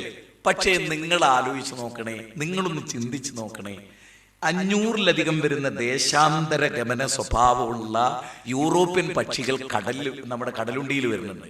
പാസ്പോർട്ട് ഉണ്ടോ അതിന്? ചെക്ക് പോസ്റ്റ് ഉണ്ടോ അതിന്? എങ്കിൽ നമ്മളെക്കാൾ എത്ര ഭാഗ്യവാന്മാരാണ് ആ പക്ഷികൾ. സുഹൃത്തുക്കളെ, മനുഷ്യൻ എന്ന ഈ ജീവി എന്തെല്ലാം കടമ്പ കടന്നിട്ടാണ് ഇങ്ങോട്ട് കയറി വരുന്നത്. അതുകൊണ്ട് മനുഷ്യൻ ജന്തു ലോകത്തുനിന്ന് വിഭിന്നമാണ്. മനുഷ്യന്റെ ജീവിതത്തിന് വലിയ പൊരുളുകളുണ്ട്, വലിയ അർത്ഥങ്ങളുണ്ട്. ഈ വലിയ അർത്ഥങ്ങൾ തേടി മനുഷ്യൻ സഞ്ചരിക്കുമ്പോൾ നമ്മൾ ഒന്ന് ആലോചിച്ചു, നമ്മുടെ മതങ്ങള്, ദർശനങ്ങള്, സിദ്ധാന്തങ്ങള്, ഏകദൈവാരാധന, ബഹുദൈവത്വം, അദ്വൈതം, അതുപോലെ ഈ പ്രപഞ്ചം മായയാണ്, ഇന്നെല്ലാം കാഴ്ചപ്പാടുകളുണ്ട്. അവിടെ ഞാൻ നിങ്ങളോട് പറയാണ്, ഞാൻ ഒരുപാട് സന്യാസിമാരായിട്ട് ഇങ്ങനെ സംസാരിക്കുകയും പ്രസംഗിക്കുകയും ഒക്കെ ചെയ്യുന്നുണ്ട്. ആ മേഖല ഇങ്ങനെ ശ്രദ്ധിച്ചപ്പോൾ എനിക്ക് മനസ്സിലായിട്ടുള്ളൊരു കാര്യമാണ് ഞാൻ പറയുന്നത്. കുറേ ഡെപ്തുള്ള പുസ്തകങ്ങൾ ഹൈന്ദവ ദർശനങ്ങളെ പറ്റി എഴുതിയത് ഉണ്ട്. അതിലൊന്ന് ശങ്കര ദർശനത്തെക്കുറിച്ചാണ്. ഈ വിദ്യാവാചാസ്പതി വി പനോളി എന്ന് പറയുന്ന പ്രഗത്ഭനായ ഒരു ഹൈന്ദവ ദാർശനികനുണ്ട്, കേട്ടിട്ടുണ്ടാവും. വിദ്യാവാചാസ്പതി വി പനോളി ശങ്കര ദർശനം എന്ന് പറഞ്ഞിട്ടൊരു പുസ്തകം എഴുതിയിട്ടുണ്ട്. അതുപോലെ തന്നെ പി പരമേശ്വരൻ എന്ത് എഴുതിയിട്ടുണ്ട്? ശങ്കര ദർശനത്തെ കുറിച്ച് പുസ്തകം. ഞാൻ നിങ്ങളോടുള്ളത് പറയാം, അതിൽ ഒരു പേജ് 10 വട്ടം വായിച്ചാലേ നമുക്ക് മനസ്സിലാവും. ഇത്ര സങ്കീർണമായ ഒന്നിൽ നിന്ന് ഏറ്റവും ലളിതമായ ഒന്നിലേക്ക് നമുക്കൊരു യാത്ര പോകണം. അതിൽ ഏറ്റവും പ്രധാനമായ ഒന്നാണ് മായാവാദം. എന്താ മായാവാദം എന്ന് പറഞ്ഞാൽ? അത് ശരിക്കും ആലോചിക്കേണ്ടതാണ്. ഈ കണ്ടതൊന്നും ഉള്ളതല്ല, ഈ പ്രപഞ്ചമൊന്നും ഉള്ളതല്ല. ഇത് ഒരു മിഥ്യാബോധമാണ്. നിങ്ങളുടെ മനസ്സിലെ അജ്ഞത കൊണ്ട് നിങ്ങൾക്ക് തോന്നാണ് ഈ തേക്കുണ്ട്, പ്ലാവുണ്ട്, ഈ ഭൂമിയുണ്ട്, ആകാശമുണ്ട്, നമ്മളുണ്ട്, ഇത് ഭയങ്കരമായൊരു തത്വമായിട്ട് അവതരിപ്പിക്കും, ഇതുണ്ട് എന്ന് നിങ്ങൾക്ക് തോന്നുകയാണ്. വെളിച്ചം വന്നാൽ ഇതൊക്കെ ഇല്ലാതെ എന്നിട്ട് ശങ്കരാചാര്യ ഒരു ഉദാഹരണവും കൂടി പറഞ്ഞു. എല്ലാവർക്കും അറിയാം, ഊടുവഴിയിലൂടെ നടന്നു പോകുമ്പോൾ ഒരു കയറിങ്ങനെ കിടന്ന് കണ്ടപ്പോ പാമ്പാന്ന് തോന്നി. അയ്യേ പാമ്പ്, ടോർച്ച് അടിച്ചു നോക്കുക, കയറാ, പാമ്പല്ല അല്ലേ. അപ്പം വെളിച്ചം വന്നപ്പോ കയറ് ആണ്, പാമ്പല്ല എന്ന് മനസ്സിലായി. അപ്പൊ നിങ്ങൾക്ക് എപ്പോൾ അറിവ് വരുന്നോ അപ്പൊ നിങ്ങൾക്ക് മനസ്സിലാവും ഇതൊക്കെ മായയാണ്. അപ്പൊ മാധ്വാചാര്യൻ ചോദിച്ചു ശങ്കരാചാര്യരോട്, അല്ല ഗുരു, കയറ് കാണുമ്പോ പാമ്പാണ് എന്ന് തോന്നുന്നു, പാമ്പ് എന്നൊരു യാഥാർത്ഥ്യം ഉള്ളത് കൊണ്ടല്ലേ? പാമ്പ് എന്നൊരു യാഥാർത്ഥ്യം ഉള്ളത് കൊണ്ടല്ലേ? പാമ്പ് എന്നൊരു യാഥാർത്ഥ്യം ഉള്ളത് കൊണ്ടാണ്. ഇതുപോലെ ആ നടവഴിയിലൂടെ ഇങ്ങനെ നടന്നു പോകും, മോനെ സുബൈറെ എന്ന് വിളിക്കുക ബാപ്പ. അപ്പൊ അയാൾ പറയും, ഞാൻ സുബൈർ അല്ല, നിങ്ങൾക്ക് തോന്നിയാണ്. സുബൈർ എന്നെ കണ്ടാൽ ഒരേപോലെ തോന്നും. അപ്പൊ ഒറിജിനലായിട്ട് സുബൈർ എന്നുള്ളൊരു മകൻ ഉള്ളതുകൊണ്ടാണല്ലോ ഈ വിളിച്ചത്. അപ്പൊ ഈ പ്രപഞ്ചം നിങ്ങൾ ആലോചിച്ച് നോക്കൂ, ഈ വാദം ശരിയാണെങ്കിൽ ഈ വാദിക്കുന്നൊരു സ്വാമിജീന്റെ പറമ്പിന്ന് ഒരു തേക്ക് മാപ്പിളച്ചക്കൻ മോഷ്ടിച്ചു വിചാരിക്കുക. എനിക്ക് തമാശ തോന്നിയിട്ടുള്ള ഒരു കാര്യം പറയും. ഇപ്പോ ഭാസ്കരേട്ടന്റെ വീട്ടിൽ ചെന്നിട്ട് ഒരു തേക്കും ഒരു പ്ലാവും ഒരാള് മുറിച്ചു കൊണ്ടുവരാൻ. അപ്പൊ ചോദിക്കാണ്, കേസും കൂട്ടുപോയി. അപ്പൊ ഭാസ്കരേട്ടൻ നിങ്ങൾ എന്തിനാ കേസ് കൊടുത്ത്? തെങ്ങുള്ളതല്ല, പ്ലാവും കവുങ്ങും ഒന്നുമില്ല, ഒക്കെ മായയാണ്. നിങ്ങൾക്ക് ഇൽമില്ലാത്തതുകൊണ്ട്, അറിവില്ലാത്തതുകൊണ്ട് നിങ്ങൾക്ക് തോന്നുകയാണ്. അങ്ങനെ ഒന്നുമില്ല, മനസ്സിന്റെ ഒരു മായയാണ്. ഇത് നിങ്ങൾക്ക് ആർക്കെങ്കിലും മനസ്സിലായോ? എനിക്ക് മനസ്സിലായി. ഞാൻ ആയിരക്കണക്കിന് പുസ്തകങ്ങൾ ജീവിതത്തിൽ കുത്തിയിരിഞ്ഞ് രാവും ഉറക്കൊഴിഞ്ഞ് വായിച്ചു. എനിക്ക് ഇതിരെ ദഹിക്കാൻ കഴിഞ്ഞില്ല. നേരെ മറിച്ച് ഇസ്ലാം ലോകത്തോട് പറയണം, എന്താ അറിയാം, നിങ്ങളൊക്കെ ഉള്ളതാണ്. നിങ്ങളൊക്കെ യാഥാർത്ഥ്യമാണ്, നമ്മളൊക്കെ സത്യമാണ്, ആകാശവും ഭൂമിയും ഒക്കെ ഉള്ളതാണ്. മോഡേൺ സയൻസ് പറയുന്നത് എന്താ? സിംഗുലാരിറ്റിയിൽ നിന്നാണ് ഈ പ്രപഞ്ചത്തിന്, അതായത് ഒരു വൈചിത്ര ബിന്ദുവായിരുന്നു ഇതൊക്കെ. ആകാശവും ഭൂമിയും ഒക്കെ ഒട്ടിച്ചേർന്ന ഒരു ആദി പദാർത്ഥമായിരുന്നു. അവലം യറല്ലദീന കഫറു അന്നസ്സമാവാതി വല്ലർദ് കാനത്താ റത്കൻ വഫതഖ്നാഹുമാ. വിശുദ്ധ ഖുർആനിൽ ഒരു വാചകമാണ്, 21-ാം അധ്യായം 30-ാമത്തെ വചനം. എന്താ ഇതിന്റെ അർത്ഥം എന്നറിയുന്നത്? ആകാശഭൂമികളെല്ലാം ഒന്നു ചേർന്ന ഒരു പദാർത്ഥമായിരുന്നു, ഒരു വൈചിത്ര ബിന്ദുവായിരുന്നു. കമാ ബദഅനാ അവ്വല ഖൽഖിൻ നുഈദു. ആ ബിന്ദുവിലേക്ക് തന്നെ ഈ പ്രപഞ്ചം മടങ്ങിപ്പോകും. W. സ്റ്റീഫൻ ഹോക്കിംഗ് പറയാണ്, ആകാശവും ഭൂമിയും ഒക്കെ ഈ വികസിച്ച് സൂര്യൻ വികസിച്ച് അതിൻ്റെ പ്രകാശം കെട്ടടങ്ങി ചന്ദ്രനിലേക്ക് അത് ലയിക്കുന്ന, അഥവാ സൂര്യനിലേക്ക് ചന്ദ്രൻ ലയിച്ചു ചേരുന്ന ഒരവസ്ഥ വരും. ഖുർആൻ പറയാണ്, വജുമി അശംസു വൽ ഖമർ. ആകാശവും ഭൂമി സൂര്യനും ചന്ദ്രനും ഒന്നായി ചേരും. ഈ ലോകത്തിനൊരു നാശമുണ്ട്, മരണത്തിന് ശേഷം ഒരു ജീവിതമുണ്ട്. ഞാൻ ഈ ജീവിതത്തിൽ പലപ്പോഴും ആലോചിച്ചിട്ടുള്ള ഒരു കാര്യമാണ്, ഞാൻ ജീവിതത്തിൽ ഒരിക്കലും പുക വലിച്ചിട്ടില്ല, ഒരു കടലാസ് ചുരുട്ടിപ്പോലും വലിച്ചിട്ടില്ല, പെപ്സി കുടിച്ചിട്ടില്ല, കോള കുടിച്ചിട്ടില്ല, അതുപോലെ പാൻപറാക്ക്, പെത്തഡിൻ, ബ്രൗൺ ഷുഗർ, അശിഷ്, മദ്യം ഒറിജിനലായിട്ട് കൈകൊണ്ട് കണ്ണിന്റെ നേരെ ഞാൻ കണ്ടിട്ടില്ല. നമ്മുടെ സീരിയലും അവിടെയും ഇവിടെയും പിക്ചറിലും കള്ളുഷാപ്പിന്റെ മുമ്പ് കൂടെ പോകുമ്പോൾ കുപ്പിയൊക്കെ വെച്ച് കാണുകയല്ലാതെ, അതല്ലാതെ ഒരു സുഹൃത്തിന്റെ കൂടെ അങ്ങനെ ഞാൻ കുടിക്കില്ല നീ കുടിച്ചോ എന്ന് പറയുന്ന ഒരു രംഗം പോലും എനിക്കുണ്ടായിട്ടില്ല. ഞാൻ പറയുന്നത് ഇതൊക്കെ ഒഴിവാക്കുന്നത് ജീവിതത്തിനൊരർത്ഥമുണ്ട് എന്ന് വിശ്വസിക്കുന്നുകൊണ്ടാണ്. എന്റെ കാര്യം ഞാൻ പറയുന്നത്, ജീവിതത്തിനൊരർത്ഥമുണ്ട്, അതുകൊണ്ട് ഞാൻ പുകവലിക്കില്ല. കാരണം എൻ്റെ ഈ ശരീരം, പഞ്ചഭൂതങ്ങളാൽ നിർമ്മിക്കപ്പെട്ടിട്ടുള്ള ഈ ശരീരം ദൈവത്തിൻ്റെ വരദാനമാണ്. ഞാൻ നിങ്ങളോടൊരു കാര്യം പറയട്ടെ, 1000 വർഷം നിലനിന്നാലും നശിക്കാത്തതാണ് മനുഷ്യന്റെ കിഡ്നിയിലെ അരിപ്പ സംവിധാനം. പടച്ചോൻ ശാസ്ത്രം പറയണ്ട, ഡോക്ടർമാരൊക്കെ ചിന്തിച്ചറിയാം, 1000 വർഷം അരിക്കാനും ശുദ്ധിയാക്കാനുള്ള കപ്പാസിറ്റി ഉണ്ട് അത്രേ കിഡ്നിയിലെ അരിപ്പക്ക്. ഈ 1000 വർഷം നിലക്കേണ്ട കിഡ്നി എങ്ങനെ മോനെ 15 വയസ്സായപ്പോൾ നശിച്ചു പോയത്? 1000 വർഷം അതിനോട് കാണിക്കേണ്ട പരാക്രമം 15 കൊല്ലം കൊണ്ട് മനുഷ്യൻ എന്ന ഈ മഹാബുദ്ധിജീവി ചെയ്തു. മനസ്സിലായോ നിങ്ങൾക്ക്? മനുഷ്യന്, അതായത് ഇപ്പം നമുക്ക് ദൈവം തന്ന ഒറിജിനൽ വസ്തുക്കൾ ഉണ്ടല്ലോ, അതിന് തുല്യാവോ വേറെ എന്തെങ്കിലും ഒന്ന്? ആവോ? അതിന് തുല്യാവോ മനുഷ്യൻ? നിങ്ങൾ ആലോചിച്ച് നോക്ക്, ഏതെങ്കിലും ഒരു കുരങ്ങ്, ഏതെങ്കിലും ഒരു പട്ടിയുടെ കള്ള് കുടിച്ചിട്ട് പഴം ജ്യൂസ് അടിച്ച പോലെ ആയിട്ടുണ്ടോ? ഞാൻ എൻ്റെ അകന്ന ഫാമിലിയിൽ ഒരു മരണം ഉണ്ടായി. മദ്യപിച്ചു, അതിൻ്റെ അടുക്ക് മഞ്ഞപ്പിത്തവും വന്നു. മഞ്ഞപ്പിത്തവും കൂടെ വന്നപ്പോൾ ശരീരം മുഴുവൻ ഇങ്ങനെ തൊട്ടാൽ മഞ്ഞൾ നിറം നമ്മുടെ കയ്യിൽ. എന്നിട്ട് അദ്ദേഹത്തെ കഫൻ ചെയ്തിട്ട് പള്ളിക്കാട്ടിലേക്ക് കൊണ്ടാൻ കഴിയാത്ത വിധം മൂക്കിൽ നിന്നും വായിൽ നിന്നും ഈ ആന്തരിക അവയവങ്ങൾ പഴം ജ്യൂസ് അടിച്ച പോലെ കലങ്ങിയിട്ട് മൂക്കിലൂടെയും വായിലൂടെയും പുറത്തേക്ക് വരിക. എങ്ങനെയൊക്കെ അയാളെ കുളിപ്പിച്ച് ശുദ്ധീകരിച്ചിട്ടും ഇതിൻ്റെ ഗന്ധവും ഇതിൻ്റെ ഈ മഞ്ഞപ്പിത്തലും കൂടെ വന്നാണ്ടല്ലോ, അതൊരു ഭയങ്കര സംഭവമാണ്. ഇങ്ങനെ മനുഷ്യൻ മരിച്ച് പിരിയാണ്.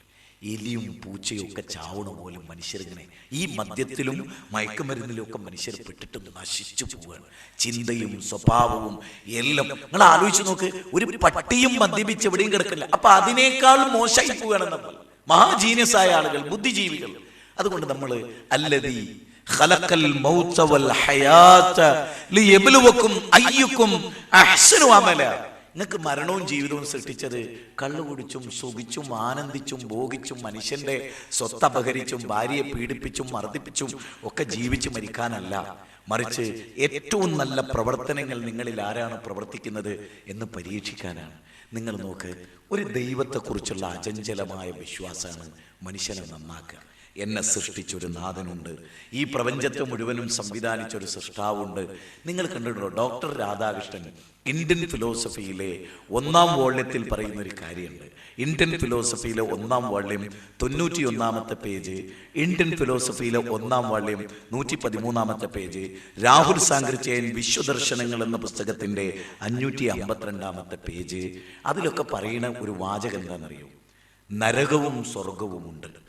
ഏത്? ഡോക്ടർ രാധാകൃഷ്ണൻ പറയാണ് നരകവും സ്വർഗവുമുണ്ട് എന്ന് ലോകത്തിലെ വേദങ്ങൾ മനുഷ്യരെ പഠിപ്പിച്ചു. സ്വർഗ നരകങ്ങളെക്കുറിച്ചുള്ള സങ്കല്പമില്ലാത്ത ഒരു കാലഘട്ടവും ലോകത്ത് കഴിഞ്ഞു പോയിട്ടില്ല. ലോകത്ത് അങ്ങനെ ഒരു കാലഘട്ടം കഴിഞ്ഞു പോയിട്ടില്ല. എന്നിട്ട് പറയാണ് പുനർജന്മ സിദ്ധാന്തം ഒരിക്കലും വേദത്തിൻ്റെതല്ല, അങ്ങനെ വിശ്വസിക്കുന്നവരുണ്ട്. എങ്ങനെ? തദിഹ രമണീയാം ചരണേ ഹബ്യാശേ ഹയദേ രമണീയാം യോനി അപദ്യോരൻ ബ്രാഹ്മണയോനി വസുകരയോനി ചണ്ടാലയോനി. ചന്തോക്കുപനിഷത്തിലുള്ളൊരു വാചക. പിൽക്കാലത്ത് പുരോഹിതന്മാർ കടത്തിക്കൂട്ടിയ, ചാതുർവർണ്ണത്തിന്റെ മേലാളന്മാർ കടത്തിക്കൂട്ടിയൊരു വാചകമാണ്. ഇവിടെ ഒരു കാര്യങ്ങൾ മനസ്സിലാക്കണം. 714-15 കോടി മനുഷ്യരും ആരാ? ഒരച്ഛൻ്റെ ഒരു അമ്മയുടെ മക്കളാണ്. ഇസ്ലാം ലോകത്തോട് പറയുന്ന ഒരു പ്രധാന കാര്യം ഒരച്ഛൻ്റെ ഒരു അമ്മയുടെയും മക്കളാണ്. ഒരച്ഛൻ്റെ ഒരു അമ്മയുടെയും മക്കളാണ് ലോകത്തുള്ള എല്ലാ മനുഷ്യരും. ഇവിടെ ഇരിക്കുന്ന നമ്മളൊക്കെ ആരാ? നരേന്ദ്രമോദി ഉൾപ്പെടെ, ലാൽകൃഷ്ണ അദ്വാനി ഉൾപ്പെടെ, വിനയ് കത്യാർ ഉൾപ്പെടെ, അശോക് സിംഗാൾ ഉൾപ്പെടെ, ഉമർ മുക്താർ ഉൾപ്പെടെ ലോകത്തുള്ള സകല മനുഷ്യരും ഒരച്ഛൻ്റെ ഒരു അമ്മയുടെയും മക്കളാണ്. ഇല്ലേ? ആ അച്ഛൻ്റെയും അമ്മയുടെയും മക്കളായി ലോകത്ത് ജീവിക്കുമ്പോൾ നമുക്കൊരു കാര്യം ആലോചിക്കാനുണ്ട്. അത് ഞാൻ നിങ്ങളോട് തീർത്ത് പറയാണ്. 1,00,000 വർഷമായിട്ടേ ഉള്ളൂ മനുഷ്യർ ഈ ഭൂമുഖത്ത് വന്നിട്ട്. 1,00,000 വർഷം. ഈ 1,00,000 വർഷത്തിന് മുമ്പ് ആകാശമുണ്ട്, ഭൂമിയുണ്ട്, സൂര്യനുണ്ട്, ചന്ദ്രനുണ്ട്, നക്ഷത്രങ്ങളുണ്ട്, ഗാലക്സികളുണ്ട്, സൗരയൂഥങ്ങളുണ്ട്, കാട്ടാറുകളുണ്ട്, കാനനങ്ങളുണ്ട്, കാനനങ്ങൾ ഗർജിക്കുന്ന സിംഹമുണ്ട്, ആ സിംഹത്തിന്റെ ഗർജനം കേട്ടുകൂടി വിളിക്കുന്ന മാൻപേടകളുണ്ട്. ഈ ലോകത്ത് മനുഷ്യരല്ലാത്ത എല്ലാം ഉണ്ടായിരുന്നു. ഞാൻ മനസ്സ് തട്ടി നിങ്ങളോടൊരു ചോദ്യം ചോദിച്ചോട്ടെ. ശ്രീരാമനും ശ്രീകൃഷ്ണനും യേശുക്രിസ്തുവും മുഹമ്മദ് നബിയും എല്ലാം ലോകത്ത് വരുന്നതിന് മുമ്പ് ആകാശമില്ലായിരുന്നോ? ഉണ്ട്. ഭൂമി ഇല്ലായിരുന്നോ? ഉണ്ട്. ആരെ അത് സൃഷ്ടിച്ച്? ആരത് സൃഷ്ടിച്ച്? ഞാൻ പലപ്പോഴും ആലോചിക്കാറുണ്ട്, 2000 വർഷങ്ങൾക്ക് മുമ്പ് യേശുവെ രക്ഷിക്കണേ എന്നുള്ളൊരു പ്രാർത്ഥന ലോകത്തുണ്ടായിരുന്നോ? ഇല്ല. 2000 വർഷമായിട്ടേ ഉള്ളൂ മനുഷ്യരോട് വന്നിട്ട്. മോഡേൺ സയൻസ് പറയുന്നത് 1,00,000 വർഷമായി. ശരി, ഈ 1,00,000 വർഷത്തിൽ 2000 വർഷം എന്ന് പറഞ്ഞാൽ ചെറിയൊരു കാലയളവല്ലേ? അതിനു മുമ്പുള്ള മനുഷ്യരാരെയും വിളിച്ച്? ഇനി കഴിഞ്ഞ ദിവസം വല്ലപ്പുഴയിൽ വെച്ച് BJPയുടെ സ്റ്റേറ്റ് നേതാവ് അഡ്വക്കേറ്റ് ബി ഗോപാലകൃഷ്ണൻ, സെൽ കോർഡിനേറ്ററാണ്, BJPയുടെ സ്റ്റേറ്റ് സെൽ കോർഡിനേറ്ററാണ്. അദ്ദേഹം ഞാനും തമ്മിലുണ്ടായിരുന്ന ഒരു സൗഹൃദ സംഭാഷണത്തിൽ അദ്ദേഹം പറയുന്നുണ്ട്, ഞാൻ ഹൈന്ദവ ദർശനത്തെ പറ്റി പറയുകയാണെങ്കിൽ 5000 വർഷത്തത് എനിക്ക് പറയേണ്ടി വരും. 5000 വർഷം 1,00,000 വർഷം 1,00,000 വർഷം താഴെ അല്ല. 5000 വർഷം ഒരു കുറഞ്ഞ കാലയളവാണ്. അപ്പൊ ഈ 1,00,000 വർഷം മനുഷ്യരുണ്ടായിരുന്നു. അവരാരെയാ വിളിച്ച്? 5000 വർഷമായിട്ടേ ഉള്ളൂ ഹൈന്ദവ ദർശനം എന്ന് പറഞ്ഞാൽ അതിന്റെ അർത്ഥം എന്താ? ശങ്കര ദർശനമായാലും അദ്വൈത സിദ്ധാന്തമായാലും ദ്വൈത സിദ്ധാന്തമായാലും വേദസങ്കല്പമായാലും പുനർജന്മ സിദ്ധാന്തമായാലും അതിനൊക്കെ പഴക്കം 5000 വർഷമായിട്ടുള്ളത്. അപ്പൊ അതിനുമുള്ള മനുഷ്യരോ? ഞാൻ പറയും, നിങ്ങൾ ഒന്നുകൂടെ ശ്രദ്ധിച്ചോ. ആദ്യത്തെ മനുഷ്യനാരാ? ആ ആദ്യത്തെ മനുഷ്യൻ ഏതൊരു സർവശക്തനെ ആരാധിച്ച്? അവനെ ആരാധിച്ചാ പോരെ മനുഷ്യര്? അത് വർഗീയതയാണോ? വിഭാഗീയതയാണോ? നോക്ക്, ഈ 7 ആകാശവും 7 ഭൂമിയും സൂര്യനും ചന്ദ്രനും ഒക്കെ സൃഷ്ടിച്ച ആളാരാ? ആ സൃഷ്ടാവ് ആരാണ്? ആ സൃഷ്ടാവിനെയാണ് ആരാധിക്കേണ്ടത്. ലോകത്ത് മനുഷ്യൻ നന്നാകാനുള്ള ഏറ്റവും വലിയ വഴികളിൽ ഒന്ന് ഇതാണ്. ഞാൻ നിങ്ങളോടൊരു കാര്യം പറയാം. മുഹമ്മദ് നബി ഒരു ചരിത്ര സത്യമായിരുന്നു, ഒരു യാഥാർത്ഥ്യമായിരുന്നു. ഞാൻ 2 കാര്യമാണ് നിങ്ങളോട് പറയുന്നത്. മുഹമ്മദ് നബി വരുന്ന സമൂഹത്തിന്റെ ഒരു അവസ്ഥ പെൺകുട്ടികളെ ജീവനോടെ കുഴിച്ചു മുടിയിരുന്നു. വൈദൽ മൗദത്ത് സുയിലത്ത് ബി അയ്യി ദംബിൻ കുത്തിലത്. പെൺകുട്ടിയെ ജനിച്ചതെന്ന് പറഞ്ഞാൽ അച്ഛനമ്മമാർക്ക് വല്ലാത്തൊരു കോപായി. അതുകൊണ്ട് പെൺകുട്ടികളെ കൊന്നിരുന്നു അറബികൾ. മദ്യപിച്ചിരുന്നവർ എത്രത്തോളം എന്ന് പറഞ്ഞാൽ, ഞാൻ മരിച്ചാൽ ഒരു മുന്തിരിവള്ളിയുടെ ചുവട്ടിലാണ് നിങ്ങൾ എന്നെ കൊണ്ടുപോയി കബറടക്കേണ്ടത്. എന്തിനാ അത്? എന്റെ എല്ലുകൾക്ക് മുന്തിരിച്ചാറ് ആസ്വദിക്കാലോ. അങ്ങനെ പറഞ്ഞിരുന്നവരാവരെ. കൊലയും കൊലപാതകവും വൈരവും എല്ലാമായി ജീവിച്ചൊരു ജനത, ലോകത്തെ ഏറ്റവും ഉന്നതമായ ഒരു ജനതയെ Pandit Jawaharlal Nehru glimpses of world ഹിസ്റ്ററിയിൽ പറയുന്നുണ്ട്. 1-ാം വോള്യം 95 മുതൽ 106 വരെയുള്ള പേജിൽ പറയുന്നുണ്ട്, സൗദി അറേബ്യ ചരിത്രത്തിൽ ഒന്നും ആയിരുന്നില്ല. സൗദി അറേബ്യ ചരിത്രത്തിലെ മഹാസംഭവമായി തീർന്ന എപ്പോഴാ? ഒരു പ്രവാചകൻ വന്ന് ആ പ്രവാചകൻ അവരോട് എന്താ പറഞ്ഞത്? ലോകത്തിനൊരു സൃഷ്ടാവുണ്ട്. ഹിന്ദുവിനെയും മുസ്ലിമിനെയും ക്രിസ്ത്യാനിയെയും ജൈനനെയും ബൗദ്ധനെയും ഒക്കെ സൃഷ്ടിച്ചൊരു സൃഷ്ടാവുണ്ട്, അവനെ ആരാധിക്കണം. ഇപ്പൊ നിങ്ങൾ ആലോചിച്ച് നോക്കും, നമ്മുടെ നാട്ടിൽ ക്ഷേത്രത്തിൽ പോകാറുണ്ട്, ചർച്ചുകളിൽ പോകാറുണ്ട്, മസ്ജിദുകളിൽ പോകാറുണ്ട്. ആരെയാണ് നമ്മൾ ആരാധിക്കുന്നത്? നമുക്ക് വായു നൽകിയ, നമുക്ക് വെള്ളം നൽകിയ, സൂര്യനെ സൃഷ്ടിച്ച, ചന്ദ്രനെ നിയന്ത്രിക്കുന്ന, ഈ പ്രപഞ്ചത്തെ സംവിധാനിച്ച ലോകത്തിന്റെ നാഥനെയാണോ നമ്മൾ ആരാധിക്കുന്നത്? നമ്മൾ ആരെ ആരാധിക്കുന്നത്? നമ്മൾ ഗൗരവമായി ഇത് ഇവിടെ ഇരിക്കുന്ന നിങ്ങൾ കുറച്ച് ആളുകളെ, പക്ഷെ ഇതിന്റെ വാചകങ്ങൾ ശരിക്കും ശ്രദ്ധിച്ചു നോക്ക്. ആരാണ് സൂര്യനെ? 13.5 ലക്ഷം ഭൂമി ഒതുക്കി വെക്കാൻ വ്യാപ്തിയുണ്ട് സൂര്യന്. 13.5 ലക്ഷം ഭൂമി സൂര്യനിൽ കൊണ്ടുപോയി വെക്കാം. ആ സൂര്യന്റെ 10 ഇരട്ടി വലിപ്പമുള്ള നക്ഷത്രം ഉണ്ട്. അപ്പൊ ആ നക്ഷത്രത്തിന്റെ വലിപ്പം എത്രയാ?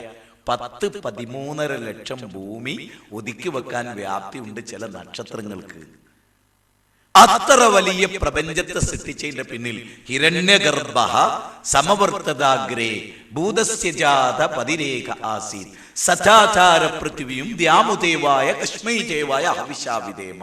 ഋഗ്വേദത്തിന്റെ 10-ാം മണ്ഡലം 121-ാമത്തെ സൂക്തം 1-ാമത്തെ ഋക്കിൽ പറയുന്നതാണ്, ഈ പ്രപഞ്ചത്തെ സൃഷ്ടിച്ച സൃഷ്ടാവ് അവനാണ് സർവചരാചരങ്ങളുടെയും അധിപതി. ആ സർവലോകത്തിന്റെ നാഥനെ നിങ്ങൾ ആരാധിക്കുക. വിശുദ്ധ ഖുർആൻ ലോകത്തോട് പറയുന്നത് എന്താ? റബ്ബുസ് സമാവാതി വൽ അർദ് വമാ ബൈനഹുമാ ഇൻ കുൻതും മൂഖിനീൻ. 7 ആകാശങ്ങളുടെയും 7 ഭൂമിയുടെയും നാഥനായ പ്രപഞ്ചത്തിന്റെ നാഥനെ നിങ്ങൾ ആരാധിക്കുക. ഇപ്പൊ ഞാനൊരു വളരെ ലളിതമായ ഉദാഹരണത്തിലൂടെ ഒരു കാര്യം പറയാം. നമുക്ക് ഒരു മുഖ്യമന്ത്രിയിൽ നിന്നോ വിദ്യാഭ്യാസ മന്ത്രിയിൽ നിന്നോ എന്തെങ്കിലും ഒരു കാര്യം നേടണം. മുഖ്യമന്ത്രിയിൽ നിന്നോ വിദ്യാഭ്യാസ മന്ത്രിയിൽ നിന്നോ എന്തെങ്കിലും ഒരു കാര്യം നേടണം. സ്വാഭാവികമായിട്ടും നമ്മൾ എന്താ ചെയ്യുക? ഒരു MLA യെ ഒരു MP യെ നമ്മൾ പിടിക്കും. ഇത് ഞാൻ പറയണേ, നിങ്ങളൊന്ന് ശരിക്കും മനസ്സിരുത്തി ഈ വാചകം ഒന്ന് കേൾക്കണം. MLA-യുടെ ഫോൺ നമ്പർ നമ്മുടെ ഫോണിലുണ്ടാവും. ഞാനാണ് ശ്രീധരനാണ്, അല്ലെ ഞാനാണ് ബഷീറാണ്, ഞാൻ ഇന്നൊരു കാര്യം പറഞ്ഞിരുന്നല്ലോ എന്ന് MLA-യോട് നമ്മൾ പറയും. നിരന്തരമായി MLA-യുടെ വീട്ടിൽ നമ്മൾ ചെല്ലും. MLA-യെ നമ്മൾ കാര്യങ്ങൾ ഏൽപ്പിക്കും, അല്ലേ? ശരിയല്ലേ? എന്നിട്ട് MLA മന്ത്രിയോട് പറഞ്ഞ ആ കാര്യം നേടിത്തന്നാൽ നമ്മൾ പറയും എന്താ? താങ്ക്സ്, വലിയ ഉപകാരമുണ്ട്, നിങ്ങൾ ഇല്ലായിരുന്നെങ്കിൽ ഇത് നടക്കുമായിരുന്നില്ല. സത്യത്തിൽ നന്ദി മുഴുവൻ ആർക്കാണ്? MLA-ക്കാണ്. ആരത് സാധിപ്പിച്ചു കൊടുത്ത്? മുഖ്യമന്ത്രിയാണ്. മന്ത്രിനെ അയാൾ എന്തെങ്കിലും താങ്ക്സ് പറഞ്ഞിട്ടുണ്ടോ? ഇതുപോലെയാണ് നമ്മുടെ കഥ. നമ്മളെ സൃഷ്ടിച്ചത് ഈശ്വരൻ, നമുക്ക് വായു നൽകിയത് ഈശ്വരൻ, നമുക്ക് വെള്ളം നൽകിയത് ഈശ്വരൻ, ഈ പ്രപഞ്ചം സംരക്ഷിക്കുന്ന ഈശ്വരൻ. നമ്മൾ ആരാധിക്കുന്നതോ ഇതൊന്നും നമുക്ക് തരാത്ത സൃഷ്ടിയെ. ഇനി ഇതിൽ കൂടുതൽ ഞാനത് പറയേണ്ടതില്ല. ആലോചിക്കണം. മഹാനിർവഹണ സ്ത്രോത്രം എന്ന് പറഞ്ഞിട്ടൊരു സ്ത്രോത്രമുണ്ട്. അതിൽ തുടങ്ങണേന്ന് എങ്ങനെ അറിയാം? ത്വമേകം ശരണ്യം ത്വമേകം വരണ്യം ത്വമേകം ജഗത് കാരണം വിശ്വരൂപം ത്വമേകം ജഗത് കർത്തൃ പാതൃപ്രകർത്തൃ ത്വമേകം പരം നിശ്ചലം നിർവികൽപ്പം. എന്താ അതിന്റെ അർത്ഥം? എന്റെ പ്രാർത്ഥനകൾ അഖിലവും പ്രപഞ്ചനാഥ നിന്നോടാണ്, എന്റെ വഴിപാടുകൾ അഖിലവും പ്രപഞ്ചനാഥ നിന്നോടാണ്. തീർന്നില്ല. നീ ആരാ? ഈ ജഗത്തിന്റെ ജഗതീശ്വരനാണ്, ഈ മഹാപ്രപഞ്ചത്തെ സൃഷ്ടിച്ച പ്രപഞ്ചത്തിന്റെ നാഥനാണ്. ഇങ്ങനൊരു വിശ്വാസത്തെ കുറിച്ച് നിങ്ങൾ പഠിക്കണം. നിങ്ങൾ ഇവിടുന്ന് ഇറങ്ങിപ്പോകുമ്പോൾ നിങ്ങൾ ചിന്തിക്കേണ്ട പ്രധാനമായ ഒരു കാര്യം, ആരാണ് എൻ്റെ നാഥൻ? യാ അയ്യുഹന്നാസ്, അല്ലയോ മനുഷ്യരെ, അല്ലയോ മനുഷ്യരെ, നിങ്ങൾ ആരാധിക്കുക. ആരെ? നിങ്ങളെ സൃഷ്ടിച്ചവനെ. നമ്മളിവിടെ പറയുന്നത് എന്താണ്? ഈ 7 ആകാശവും 7 ഭൂമിയും അതിലെ സർവചരാചരങ്ങളെയും സർവ മനുഷ്യരെയും സൃഷ്ടിച്ച ഏകനായ ദൈവത്തെ ആരാധിക്കണം. ഇസ്ലാമിൽ മുഹമ്മദ് നബിയെ പോലും ആരാധിക്കാൻ പാടില്ല. ഇസ്ലാം എന്നല്ല ഒരു മതത്തിലും പാടില്ല. നിങ്ങൾക്കറിയാം, ഈ ഉപനിഷത്തുക്കൾ 108 എണ്ണമാണ്. അതിലേറെ ശ്രദ്ധേയമായ ദശോപനിഷത്തുക്കളുണ്ട്. ഈശാവാശോപനിഷത്ത്, ബൃഹദാരണ്യകോപനിഷത്ത്, മുണ്ടകോപനിഷത്ത്, കഠോപനിഷത്ത്, ശ്വേതാശേതരോപനിഷത്ത്. അതിൽ ഈശാവാസ്യോപനിഷത്തിലെ 12-ാമത്തെ ശ്ലോകം എന്താ? ഹന്തം തമഹ പ്രവിശംതിയേ സംപൂത്യമുപാസതേ തതോഭൂയ ഇവദേ യഹുസംപൂദ്യാം രതഃ. അതിന്റെ അർത്ഥം എന്താ അറിയോ?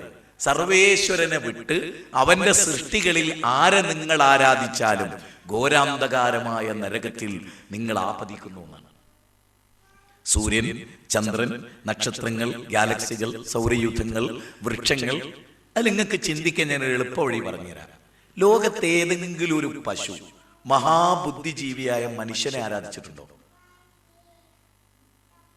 ലോകത്തേതെങ്കിലും ഒരു പാമ്പ് മഹാബുദ്ധിജീവിയായ മനുഷ്യനെ ആരാധിച്ചിട്ടുണ്ടോ? ഇല്ല. മനുഷ്യനെന്ന മഹാബുദ്ധിജീവി സൃഷ്ടിയെ ആരാധിക്കും. നിങ്ങൾ ഏകദൈവാരാധന ശരിക്കൊന്ന് പഠിച്ചു നോക്കി, സ്വാഭാവികമായും നിങ്ങളിൽ നിന്ന് ഓരോ തിന്മകളില്ലാതാവും, ഉറപ്പ്. ഇപ്പൊ മുസ്ലിങ്ങളിൽ ഞങ്ങളോട് തുറന്നു പറയാം, അല്ലാഹു അല്ലാത്തവരെ വിളിച്ചു പ്രാർത്ഥിക്കുന്ന അമ്പിയാക്കളെ, ഔലിയാക്കളെ, മഹാന്മാരെ ഒക്കെ വിളിച്ചു പ്രാർത്ഥിക്കുന്ന മുസ്ലിമീങ്ങൾ, ഇപ്പൊ ദർഗ, ഞാൻ നിങ്ങൾക്ക് ശരിക്കും പറഞ്ഞുതരാം. ഉള്ളാളം ദർഗ, ഭീമാപള്ളി, ഏർവാടി, നാഗൂർ, അജ്മീർ, ഇവിടെയൊക്കെ നിങ്ങൾ ചെന്നാൽ അവിടെ മദ്യപാനുണ്ട്, വ്യഭിചാരമുണ്ട്, അവിടെ മയക്കുമരുന്ന് വിൽക്കുന്നുണ്ട്. എനിക്കറിയാം, ഭീമാപള്ളിയിലാണ് ലോകത്ത് ഏറ്റവും കൂടുതൽ സെക്സ് കേസറ്റ് വിൽക്കുന്നത്. നിങ്ങൾക്ക് നിഷേധിക്കാൻ പറ്റില്ല. ലോകത്ത് തെളിയിക്കപ്പെട്ടൊരു സത്യം. എന്തുകൊണ്ട്? ശുദ്ധമായ ഏകദൈവാരാധന എവിടെ അപ്രത്യക്ഷായോ അവിടെ എല്ലാ തിന്മകളും ഉണ്ടാവും. പ്രപഞ്ചനാഥനെ ശരിക്കും ഉൾക്കൊണ്ട ഒരാള് ആ ദൈവത്തെ ശരിക്കും ബേസ് ചെയ്ത് ചിന്തിക്കും, ഇത് എന്റെ ദൈവത്തിന് ഇഷ്ടമാണ് അല്ലേ. മറ്റേതെന്തറിയോ, എന്നെ രക്ഷപ്പെടുത്താൻ ഒരുപാട് ദേവീദേവന്മാരുണ്ട്. ഇപ്പോ ഡോക്ടർ രാധാകൃഷ്ണൻ ഇന്ത്യൻ ഫിലോസഫിയിൽ പറയുന്ന ഒരു കാര്യമുണ്ട്. ഏകനായ ദൈവത്തെ മനുഷ്യർ അംഗീകരിച്ചാൽ പാഗനും ഹീത്തനും, ഹിന്ദുവും ക്രിസ്ത്യാനിയും മുസ്ലിമും ജൈനനും ഒക്കെ തമ്മിലുള്ള വ്യത്യാസം ഇല്ലാതാവും. എല്ലാരും ഒരേ അടിമകളാവും. ഏകം സത് ബഹുതാ വിപ്രാ വദന്തി യോ ദേവാ നാം നാമധാ ദേവേ ഏകേവ. ലോകത്തിലെ ഏത് സിട്ടാവിനെ പറ്റി പറയും. ഇപ്പൊ ബൈബിളിൽ കാണാം, മാർക്കോസിന്റെ 12-ാം അധ്യായം 29-ാമത്തെ വചനത്തിൽ പ്രഭു ഗുരു ഏറ്റവും പ്രഥമമായ കൽപ്പന ഏതാണ്? അതിന് അദ്ദേഹത്തിന്റെ മറുപടി എന്താണെന്നറിയങ്ങള്?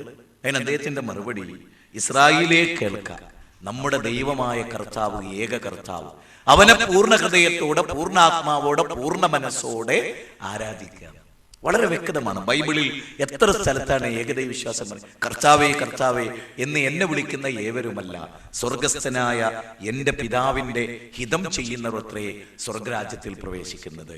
അന്ന് ആ നാളിൽ, ന്യായവിധി നാളിൽ, കർത്താവിന്റെ പേരിൽ അത്ഭുതം കാണിച്ചു എന്ന് നിങ്ങൾ പറയുമ്പോൾ നിങ്ങളുമായി എനിക്കൊരു ബന്ധവുമില്ല എന്ന് ഞാൻ അന്ന് പറയും എന്ന് യേശുക്രിസ്തു ബൈബിളിൽ പറയാം. എനിക്ക് അത്ഭുതം തോന്നിയൊരു കാര്യമാണ്, ബൈബിളിൽ ബിംബാരാധന പാടില്ല എന്ന് പറയുന്നത്. ബൈബിളിൽ പുറപ്പാടിലെ 20-ാം അധ്യായം 1 മുതൽ 6 വരെയുള്ള വചനം, ആവർത്തന പുസ്തകം 4-ാം അധ്യായം 15-ാമത്തെ വാചകം, ആവർത്തന പുസ്തകം 4-ാം അധ്യായം 17-ാമത്തെ വാചകം, ഇത് തന്നെ നതസ്യ പ്രതിമാസ്തി, യജുർവേദം 32-ാം അധ്യായം 3-ാമത്തെ വാചക, നതസ്യ പ്രതിമാസ്തി, ദൈവത്തിന് പ്രതിമയില്ല. അതുകൊണ്ട് നിങ്ങൾ യക്ഷുഷാന പശ്യതി യേന ചക്ഷുംഷി പശ്യതി തദേവ ബ്രഹ്മത്വം വിദ്ധി നേതം യതിതം ഉപാസതേ യശ്രോത്രേണ നശ്രുണോതി ശ്രോത്രമിദം ശ്രുതം തദേവ ബ്രഹ്മത്വം വിദ്ധി നേതം യതിതം ഉപാസതേ. നിങ്ങൾ കണ്ണുകൊണ്ട് കണ്ട് ആരാധിക്കുന്നു സാക്ഷാൽ ദൈവമല്ല. നിങ്ങളുടെ കണ്ണിന് കാഴ്ച നൽകിയ സർവശക്തനില്ലേ പ്രപഞ്ചത്തിന്റെ നാഥൻ? സത്യത്തിൽ നമ്മളെ സൃഷ്ടിച്ച കരുണാമയനായ, നമുക്ക് വായു നൽകിയ, നമുക്ക് വെള്ളം നൽകിയ, എന്നെങ്കിലും നമ്മൾ കുടിച്ച വെള്ളത്തിന് ദൈവം തിരിച്ചു പ്രതിഫലം ചോദിച്ചിട്ടുണ്ടോ? നമ്മൾ ശ്വസിച്ച വായുവിന് ചോദിച്ചിട്ടുണ്ടോ? ഒരു മൊബൈൽ ഉപയോഗിക്കുകയാണെങ്കിൽ, ഒരു വൈദ്യുതി ഉപയോഗിക്കുകയാണെങ്കിൽ അതിനൊക്കെ പൈസ വേണം.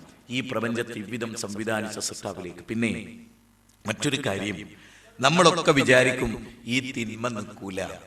അങ്ങനെയൊന്നുമില്ല. മനുഷ്യൻ ജീവിതത്തിൽ തിന്മ തുടങ്ങണ ഒരു മുഹൂർത്തല്ലേ? അപ്പൊ അതിനുമുമ്പ് ഒരു വലിയ കാലഘട്ടം കഴിഞ്ഞു പോയിട്ടില്ലേ? ഉണ്ട്. ഇന്ത്യയുടെ പാർലമെന്റിൽ ഒരു വചനം, ഇന്ത്യയുടെ പാർലമെന്റിൽ ഒരു ഖുറാനിന്റെ വചനം, നമ്മുടെ ഇന്ത്യയുടെ പാർലമെന്റിൽ ഖുറാനിലെ 13-ാം അധ്യായം 11-ാമത്തെ വചന. ആ വചനത്തിന്റെ അർത്ഥം നമ്മൾ കേട്ടാൽ, ഇന്നല്ലാഹ ലാ യുഗയ്യിർ മാ ബിഖൗമിൻ ഹത്താ യുഗയ്യിറു മാ ബിഅൻഫുസിഹിം, ഒരു വ്യക്തി അല്ലെങ്കിൽ ഒരു ജനത അവരുടെ തിന്മ സ്വയം മാറ്റാത്ത കാലത്തോളം അള്ളാഹുവിനെ മാറ്റൂല. മാറ്റാൻ നമ്മൾ തയ്യാറാണ്. നമ്മൾ ഒരു ഉറച്ച തീരുമാനം, എനിക്ക് സാധിക്കും, ഞാൻ ഇനി ഒരിക്കലും മദ്യമായിട്ട്, ഞാൻ ഇനി ഒരിക്കലും പുകവലിക്കും. സത്യത്തിൽ ഒരാൾ ചെയ്യുന്ന ഒരു കത്തി എടുത്തിട്ട് അവനാന്റെ പള്ളക്ക് സ്വയം കുത്തു ആരെങ്കിലും? സത്യത്തിൽ ഒരു പുക ചുണ്ടിൽ വെക്കുമ്പോൾ എന്താ ചെയ്യണേ? ഒരു കഞ്ചാവ് ചുണ്ടിൽ വെക്കുമ്പോൾ സ്വന്തം അവയവത്തെ കുത്തിക്കീറുക ചെയ്യും. ആന്തരിക അവയവങ്ങൾ നശിച്ചു പോവുക ചെയ്യും. ഒരിക്കലും നമുക്ക് തിരിച്ചെടുക്കാനാവാത്ത നമ്മുടെ അന്നനാളവും, നമ്മുടെ ലിവറും, നമ്മുടെ ആന്തരിക അവയവങ്ങളും, നമ്മുടെ ഹാർട്ടും എല്ലാം നശിച്ചു പോവുകയാണ്. എഴുന്നേറ്റ് നിൽക്കാൻ ശേഷിയില്ലാതെ ഒരാളെ മുമ്പിൽ എഴുന്നേറ്റുന്നൊരു നല്ല വാക്ക് ഒരിക്കലേ ഒരു ബാപ്പനോട് പറയണേ, എൻ്റെ കുട്ടി ഇപ്പം നല്ല ഉഷാറാണ്. ഇപ്പൊ ഓൻ്റെ പ്രത്യേകത എന്താ പറഞ്ഞാൽ, ഓനിങ്ങനെ നടക്കൂ, മിണ്ടൊന്നുമില്ല, ഭർത്താനൊന്നും പറയില്ല, ഇടക്ക് നല്ലോണം ചിരിക്കൂ, ഇടക്ക് നല്ലോണം കരയും. നല്ല കുട്ടിയാണ്. കഞ്ചാവ് അടിച്ചിട്ട് ഫിറ്റായതാ. കഞ്ചാവ് അടിച്ചു കഴിഞ്ഞാൽ മനുഷ്യന് കുറേ ഇങ്ങനെ ആവുമ്പോ ഇങ്ങനെ ചിരിക്കും ഒറ്റയ്ക്ക് ഇരുന്നിട്ട്. എന്താ ചെയ്യണം അറിയില്ല. ഇങ്ങനൊരവസ്ഥ ഒരു നല്ല മകനാകാൻ, ഒരു നല്ല അനുജനാകാൻ, ഒരു നല്ല ഇക്കാക്കയാകാൻ. ഇപ്പൊ നമ്മളിപ്പോ ഞാനൊരു വീട്ടിൽ ചെന്നിട്ടൊരു സ്വത്ത് പ്രശ്നം പരിഹരിക്കാൻ ചെന്നപ്പോ അമ്മ പറയാണ്, അവൻ വിചാരിച്ചാലല്ലാതെ നടക്കൂല. ശരി, എന്നാ അവനെ വിളിക്കുകയായിരുന്നു. ഓൻ വിളിച്ച എണീക്കൂല. എന്തേന്ന് ചോദിച്ചു. മരിച്ചെടുക്കുക അല്ല, കാട്ടറായി അടിച്ച് പൂക്കുറ്റിയായി കിടക്കുക. ഓൻ ആ കുടുംബത്തിന്റെ അത്താണി. ഓൻ വിചാരിച്ചാലേ കിടക്കൂ. ഓൻ ഫുൾ ടൈം തണ്ണി. പിന്നെ എങ്ങനെ നന്നാവും? ആലോചിച്ച് നോക്കൂ. നിങ്ങൾ ഈ ലോകത്തിന്റെ ഒരു അവസ്ഥ ഒന്ന് ആലോചിച്ചു. മനുഷ്യൻ എന്തിനു ജീവിക്കണം? എന്തിനു ജീവിക്കണം എന്നൊന്ന് ആലോചിച്ച് നോക്ക്. ഈ ജീവിതം കൊണ്ട് എന്താ അർത്ഥം? ഒരു നല്ല ഭർത്താവാകാൻ, അല്ലേ? എന്ത് നാട്ടിലെ പ്രതിസന്ധി വന്ന് പറയുന്ന ഒരു പക്വതയുള്ള മനുഷ്യനാകാൻ നമുക്ക് ആഗ്രഹിച്ചുകൂടെ? നമുക്ക് ചിന്തിച്ചുകൂടെ? എത്രയാളെ മെനക്കെടുത്തിക്കുന്നുണ്ട് നമ്മൾ ജീവിതത്തിൽ, എത്ര കണ്ണീര് കുടിപ്പിക്കുന്നുണ്ട് ജീവിതത്തിൽ. എനിക്കറിയാം, ഈ ഇമാം അബൂ ഹനീഫ റഹ്മത്തുള്ളാഹി എന്ന് പറഞ്ഞ മദ്ഹബിന്റെ ഇമാം, അദ്ദേഹത്തിന്റെ നാട്ടിലൊരു മദ്യപാനി ഉണ്ടായിരുന്നു. ഈ മദ്യപാനി കുടിച്ച് ശല്യമായിട്ട് മാസ് പെറ്റീഷൻ പോയി. ഇയാളെ പോലീസ് അറസ്റ്റ് ചെയ്തുകൊണ്ട്, നാട്ടുകാർക്ക് മുഴുവനും ശല്യമായപ്പോൾ അയാളെ പിടിച്ചിട്ട് പോലീസ് അറസ്റ്റ് ചെയ്തുകൊണ്ട്. പക്ഷെ അന്ന് അബൂ ഹനീഫ എന്ന് പറയുന്ന ഇമാം ഉറങ്ങിയില്ല. അദ്ദേഹം വലതുഭാഗത്തേക്ക് ചരിഞ്ഞെടുക്കുമ്പോൾ എന്താ ചിന്ത അറിയോ? എന്നെ പോലെ സ്വാത്വികനായ ഒരു മനുഷ്യ ഇവിടെ ഉണ്ടായിട്ട് ഈ മദ്യപാനിയെ നന്നാക്കാൻ എനിക്ക് സാധിച്ചില്ലല്ലോ എന്നാണ് അദ്ദേഹത്തിന്റെ ചിന്ത. പ്രഭാതത്തിൽ എഴുന്നേറ്റ് നമസ്കാരം കഴിഞ്ഞ് ജയിൽ സൂപ്രണ്ടിന്റെ അടുത്ത് പോയി ആ സൂപ്രണ്ടിനെ കണ്ടിട്ട് പറഞ്ഞു, എൻ്റെ ജാമ്യത്തിൽ നിങ്ങൾ അവനെ വിടണം. അങ്ങനെ ജാമ്യത്തിൽ അവനെ എടുത്ത് അവൻ്റെ ഷോൾഡറിൽ ഇങ്ങനെ കൈവച്ചിട്ട് അബൂ ഹനീഫ ചോദിക്കുകയാണ്, നിനക്കറിയോ ഇന്നലെ രാത്രി ഉണ്ടായ സംഭവങ്ങളൊക്കെ? ഞാനല്ലാത്ത എല്ലാവരും ഇന്നലെ നന്നായിട്ട് ഉറങ്ങി. നിന്റെ ശല്യം നശിച്ചപ്പോൾ നിന്റെ അമ്മ, നിന്റെ ഉമ്മ, അൽഹംദുലില്ലാ ആ ഷർറ് ഇല്ലാതായല്ലോ, നിന്റെ മോനെ കൊണ്ടുള്ള ശല്യം ഇല്ലാതായല്ലോ. നിന്റെ ഭാര്യ, നിന്റെ പ്രാണപ്രേയസി, അവള് കിടന്നുറങ്ങി, ഭർത്താവിന്റെ ശല്യമില്ല, മക്കള് റാഹത്തായി ഉറങ്ങി. നീ ഇല്ലാത്തതാണ് അവർക്ക് സൗഖ്യം. എന്തിനാണ് അങ്ങനെ ജീവിക്കണേ? നിനക്കൊന്ന് നന്നായിക്കൂടെ എന്നാണ് ഇമാം അബൂ ഹനീഫയുടെ ചോദ്യം. ചരിത്രം പറയുന്നത് ഇദ്ദേഹത്തിന്റെ ശിഷ്യനായി തീർന്നു എന്നാണ്. ജീവിതത്തിൽ എന്നേക്കുമായി മദ്യപാനം ഒഴിവാക്കി അയാൾ നല്ലൊരു ഭർത്താവായി, നല്ലൊരു മകനായി, നല്ലൊരു പിതാവായി. എന്തൊരർത്ഥമുണ്ട് ആ ജീവിതത്തിൽ? ഇവിടെ നിങ്ങൾ 2-3 ആഴ്ച ഒരു കോഴ്സിനാണ് വരുന്നത്. ജീവിതത്തിനൊരിക്കലും ഇപ്പം നമുക്കൊരു സാഹചര്യം ഉണ്ടാവും, ഇന്നെന്ന കമ്പനികളുടെ കൂടെ കൂടുമ്പോൾ, ഇന്നെന്ന സന്ദർഭങ്ങളിൽ എന്നൊക്കെ. അതിന് നമ്മൾ എൻഗേജ്ഡ് ആകുക. ജീവിതത്തിൽ എപ്പോഴും എൻഗേജ്ഡ് ആകുക, നല്ല നല്ല കാര്യങ്ങളിൽ വ്യാപൃതരാകുക, സാമൂഹ്യ സേവനങ്ങളിൽ വ്യാപൃതരാകുക, നല്ല മനുഷ്യരായിട്ടുള്ള സൗഹൃദങ്ങൾ ഉണ്ടാക്കുക. എന്റെ കൂട്ടുകാരൻ മോശമായിപ്പോയി, ദൈവമേ ഞാൻ തിരഞ്ഞെടുത്ത കൂട്ടുകാരൻ മഹാമോശമായിപ്പോയി, അതുകൊണ്ടാണ് ഞാൻ ഇങ്ങനെ ആയിപ്പോയത്. പടച്ചവനെ, എന്റെ കൂട്ടുകാരൊക്കെ വൃത്തികെട്ടവരായിപ്പോയി, ഞാൻ എൻ്റെ ചങ്ങാതിമാരെ തിരഞ്ഞെടുത്തത് മോശമായിപ്പോയി. എപ്പോഴും നല്ല ഉപദേശങ്ങൾ കേൾക്കുക. എനിക്ക് നിങ്ങളോട് പറയാനുള്ളത്, എൻ്റെ പേര് മുജാഹിദ് എന്നാണ്, സ്വദേശം ബാലുശ്ശേരി. മുജാഹിദ് ബാലുശ്ശേരി എന്ന് അടിച്ചു കൊടുത്താൽ നിങ്ങൾക്ക് നെറ്റിൽ കുറേ പ്രസംഗങ്ങൾ കിട്ടും. അത് കേട്ടാൽ ഒരുപാട് കാര്യങ്ങൾ നമ്മുടെ ജീവിതം നമുക്ക് ഉൾക്കൊള്ളാൻ കഴിയും.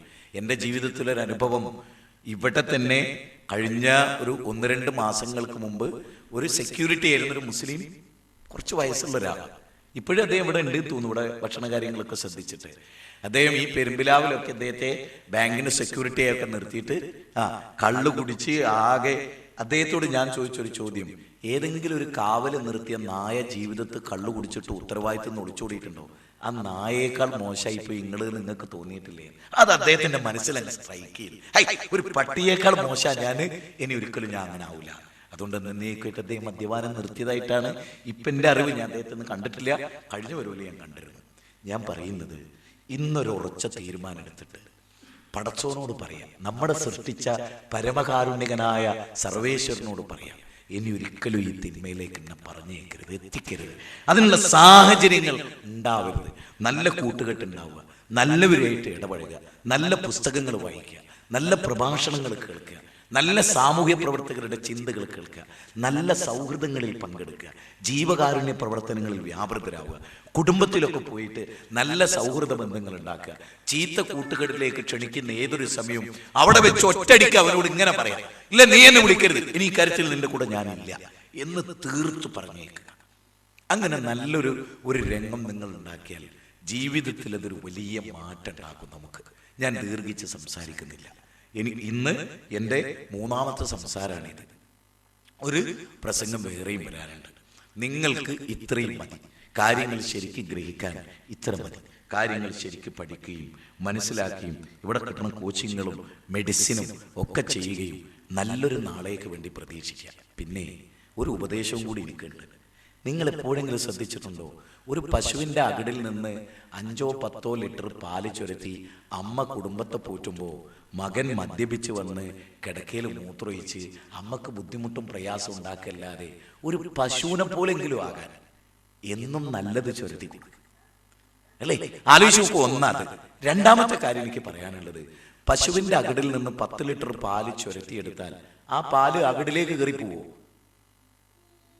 പശുവിന്റെ അകിടിലേക്ക് പിന്നെ കയറ്റി വിടാൻ പറ്റുമോ? ആ പാല് ലോകത്തെല്ലാരും കൂടി വിചാരിച്ചാൽ പറ്റുമോ? ഇല്ല. തേങ്ങയിൽ നിന്ന് വെളിച്ചെണ്ണ ഉണ്ടാക്കാം, പിണ്ണാക്കുണ്ടാക്കാം. പിണ്ണാക്കും വെളിച്ചെണ്ണയും കൂടി ചേർന്ന് തേങ്ങ ഉണ്ടാവുമോ? ഇല്ല. ഇതെന്തിനാ പറഞ്ഞതെന്നറിയ ഈ പോയിന്റ്? അത് നിങ്ങൾക്ക് വേണ്ടിയാ പറഞ്ഞത്. നിങ്ങൾക്ക് മനസ്സിലായോ എന്നറിയില്ല, ഒന്നുകൂടി പറഞ്ഞുതരാം. കഴിഞ്ഞത് കഴിഞ്ഞു, ഇനി തിരിച്ചെടുക്കാൻ പറ്റില്ല. നാളെ എന്ത് സംഭവിക്കും നമുക്കറിയാം. ഇന്ന് ഞാൻ മദ്യപിക്കില്ല, അങ്ങനെ ഓരോ ദിവസവും തീരുമാനിച്ചു നോക്കി. എന്റെ മുമ്പിൽ ഇന്ന് എന്ന് പറഞ്ഞ ദിവസം, ഇന്ന് ഞാനൊരു തിന്മയും ചെയ്യില്ല, അങ്ങനെ നാളെയും തീരുമാനിക്കുക. നാളാന്ന് പറയുമ്പോ ഇന്ന്. ഞങ്ങളുടെ നാട്ടിലൊരു കടയിലൊരു വാചകം എഴുതി വെച്ചു, ഇന്ന് റൊക്കം നാളെ കടം. അപ്പൊ പിന്നെ ഒരിക്കലും കടല്ല. കാരണം എപ്പോ ആള് വന്നാലും ഇന്ന് റൊക്കം നാളെ കടം. അത് ഇന്ന് വായിച്ചെടുത്ത നാളെ ചെന്നാലോ അപ്പൊ അവൾ കടയിലുണ്ടായി ഇന്ന് റൊക്കം നാളെ കടം, മരിക്കണവർ. അതുപോലെ നിങ്ങൾ എന്ത് തീരുമാനിക്കുക? ഇന്ന് കള്ളുടിക്കൂല. അങ്ങനെ ഓരോ ദിവസം ജനിക്കുമ്പോഴും ഞാൻ ഇന്നൊരു തിന്മയും ചെയ്യില്ല തീരുമാനിക്കുക. പിന്നെ എങ്ങനെ തിന്മ ചെയ്യുക? അതുകൊണ്ട് നമ്മുടെ ജീവിതത്തിൽ നമ്മൾ സ്വയം മാറ്റത്തിന് തയ്യാറാകുക. അലാ ഫഇന്ന ഫിൽ ജസദി മുളഅതൻ ഇദാ സ്വലഹതു സ്വലഹൽ ജസദു കുല്ലുഹു. പ്രവാചകന്റെ വചനം എന്താ അറിയോ? നിങ്ങളുടെ ശരീരത്തിൽ ഒരു മാംസപിണ്ഡമുണ്ട്, അത് നന്നായാൽ ശരീരം മുഴുവൻ നന്നായി, അത് കേടുവന്നാൽ ശരീരം മുഴുവൻ കേടുവന്നു. അറിയുക, അത് നിങ്ങളുടെ ഹൃദയമാണ്. ഹൃദയത്തെ ഉറപ്പിച്ച് നിർത്തുക, ചിത്തശുദ്ധി വരുത്തുക എന്ന് പറയും. ഭാരതീയ ദർശനങ്ങളിൽ ചിത്തശുദ്ധി വരുത്തുക, മനസ്സിന്റെ ശുദ്ധി. ആശ്ചര്യമത് വദ്യതദീ തദൈവജാന്യ ആശ്ചര്യമോ വന്യശ്നോതി വൃഥായ. ഭഗവത്ഗീത പറഞ്ഞ ആത്മാവിനെ കുറിച്ച് പറഞ്ഞ വനഫ്സിൻ മമാ സവ്വാഹ ഫഅൽഹമഹ ഫുജൂറഹ വതഖ്വാഹ. ആത്മാവിനെ ശുദ്ധിയാക്കുക. ആത്മാവിനെ ആര് ശുദ്ധീകരിച്ചോ അവർ വിജയിച്ചു. ആത്മാവിനെ ആര് മലീമസപ്പെടുത്തിയോ അവർ പരാജയപ്പെട്ടു. നല്ല ഭാര്യയാവുക, നല്ല ഭർത്താവുക, നല്ല സ്നേഹം വിളമ്പുന്ന അച്ഛനാവുക, ഉപ്പയാവുക, നല്ലൊരു ജ്യേഷ്ഠനാവുക, നല്ലൊരു അനുജനാവുക. ജീവിതത്തിലുടനീളം സൂക്ഷിക്കുക, ജീവിതത്തെ അർത്ഥവത്തായി കാണുക. സാമൂഹിക man is A social animal. മനുഷ്യൻ ഒരു സാമൂഹ്യ ജീവിയാണ്. ഗിവ് ആൻഡ് ടേക്ക് പോളിസി സ്വീകരിച്ച് ജീവിക്കേണ്ടവനാണ്. മാധവ സേവ മാനവ സേവ എന്നാണ്. മനുഷ്യനെ സേവിക്കലാണ് ഈശ്വര സേവ. മനുഷ്യനെ ഉപദ്രവിക്കൽ ഈശ്വരനെ ഉപദ്രവിക്കുന്നതിന് തുല്യമാണ്. അതുകൊണ്ട് എനിക്ക് നിങ്ങളോട്, എൻ്റെ സഹോദരങ്ങളോട്, എൻ്റെ ഉപ്പാൻ്റെ പ്രായമുള്ളവരോട്, എൻ്റെ ജ്യേഷ്ഠന്മാരോട്, ജ്യേഷ്ഠത്തിമാരോട് എല്ലാവരും ഒരു നല്ല ജീവിതത്തിന് വേണ്ടി നമ്മൾ മാനസികമായി സജ്ജാകുക. നമ്മുടെ മദ്യപിക്കുന്ന ഈ കൂട്ടത്തിലുള്ള ആളുകളെ, സ്ത്രീകൾ സ്നേഹത്തിലൂടെ, ഉപദേശത്തിലൂടെ, നല്ല ബന്ധത്തിലൂടെ അവരെ മാറ്റിയെടുക്കാൻ ശ്രമിക്കുക. ഇനി ഒരിക്കലും അത്തരം ചെയ്തികളിലേക്ക് ഇനി ഒരിക്കലും കടന്നു പോവില്ല. നല്ല സൗഹൃദവുമായി ബന്ധപ്പെടുന്നു തീരുമാനിക്കുക. ഈശ്വരൻ സർവശക്തനായ അള്ളാഹു അതിന് നമ്മെ അനുഗ്രഹിക്കുകയും ജീവിതത്തെ വീണ്ടും വിചാരത്തോടുകൂടി കാണാൻ നമുക്ക് സാധിക്കുകയും ചെയ്യട്ടെ എന്ന പ്രാർത്ഥനയോടെ എൻ്റെ വാക്കുകൾ കേട്ട് നിങ്ങൾക്ക് അഗൈരവമായ നന്ദി പ്രകാശിപ്പിച്ചുകൊണ്ട് ഈ ഉച്ചസമയത്ത് ദീർഘിച്ച് സംസാരിക്കാതെ പ്രാഥമികമായ മറ്റ് കർമ്മങ്ങളിലേക്ക് കടക്കാൻ വേണ്ടി നിങ്ങളെ ക്ഷണിച്ചുകൊണ്ട് എൻ്റെ വാക്കുകളിൽ എവിടെയെങ്കിലും നിങ്ങൾക്ക് പറ്റാത്തതായോ വിഷമമുണ്ടാക്കിയതായോ വല്ല വാചകങ്ങളുണ്ടെങ്കിൽ ക്ഷമ ചോദിച്ചുകൊണ്ട് ഇതൊക്കെ ഉപകാരദായകമായി ഭവിക്കുമാറാകട്ടെ എന്ന് പ്രാർത്ഥിച്ചുകൊണ്ട് റബ്ബന തഖബ്ബൽ മിന്നാ ഇന്നക അൻത സമീഉൽ അലീം വതുബ് അലൈനാ ഇന്നക അൻത തവ്വാബുർ റഹീം റബ്ബന ആതിനാ ഫിദ് ദുനിയ ഹസന വഫിൽ ആഖിറതി ഹസനതൻ വഖിനാ അദാബന്നാർ. അസ്സലാമു അലൈക്കും വറഹ്മത്തുള്ളാഹി വബറകാതുഹു.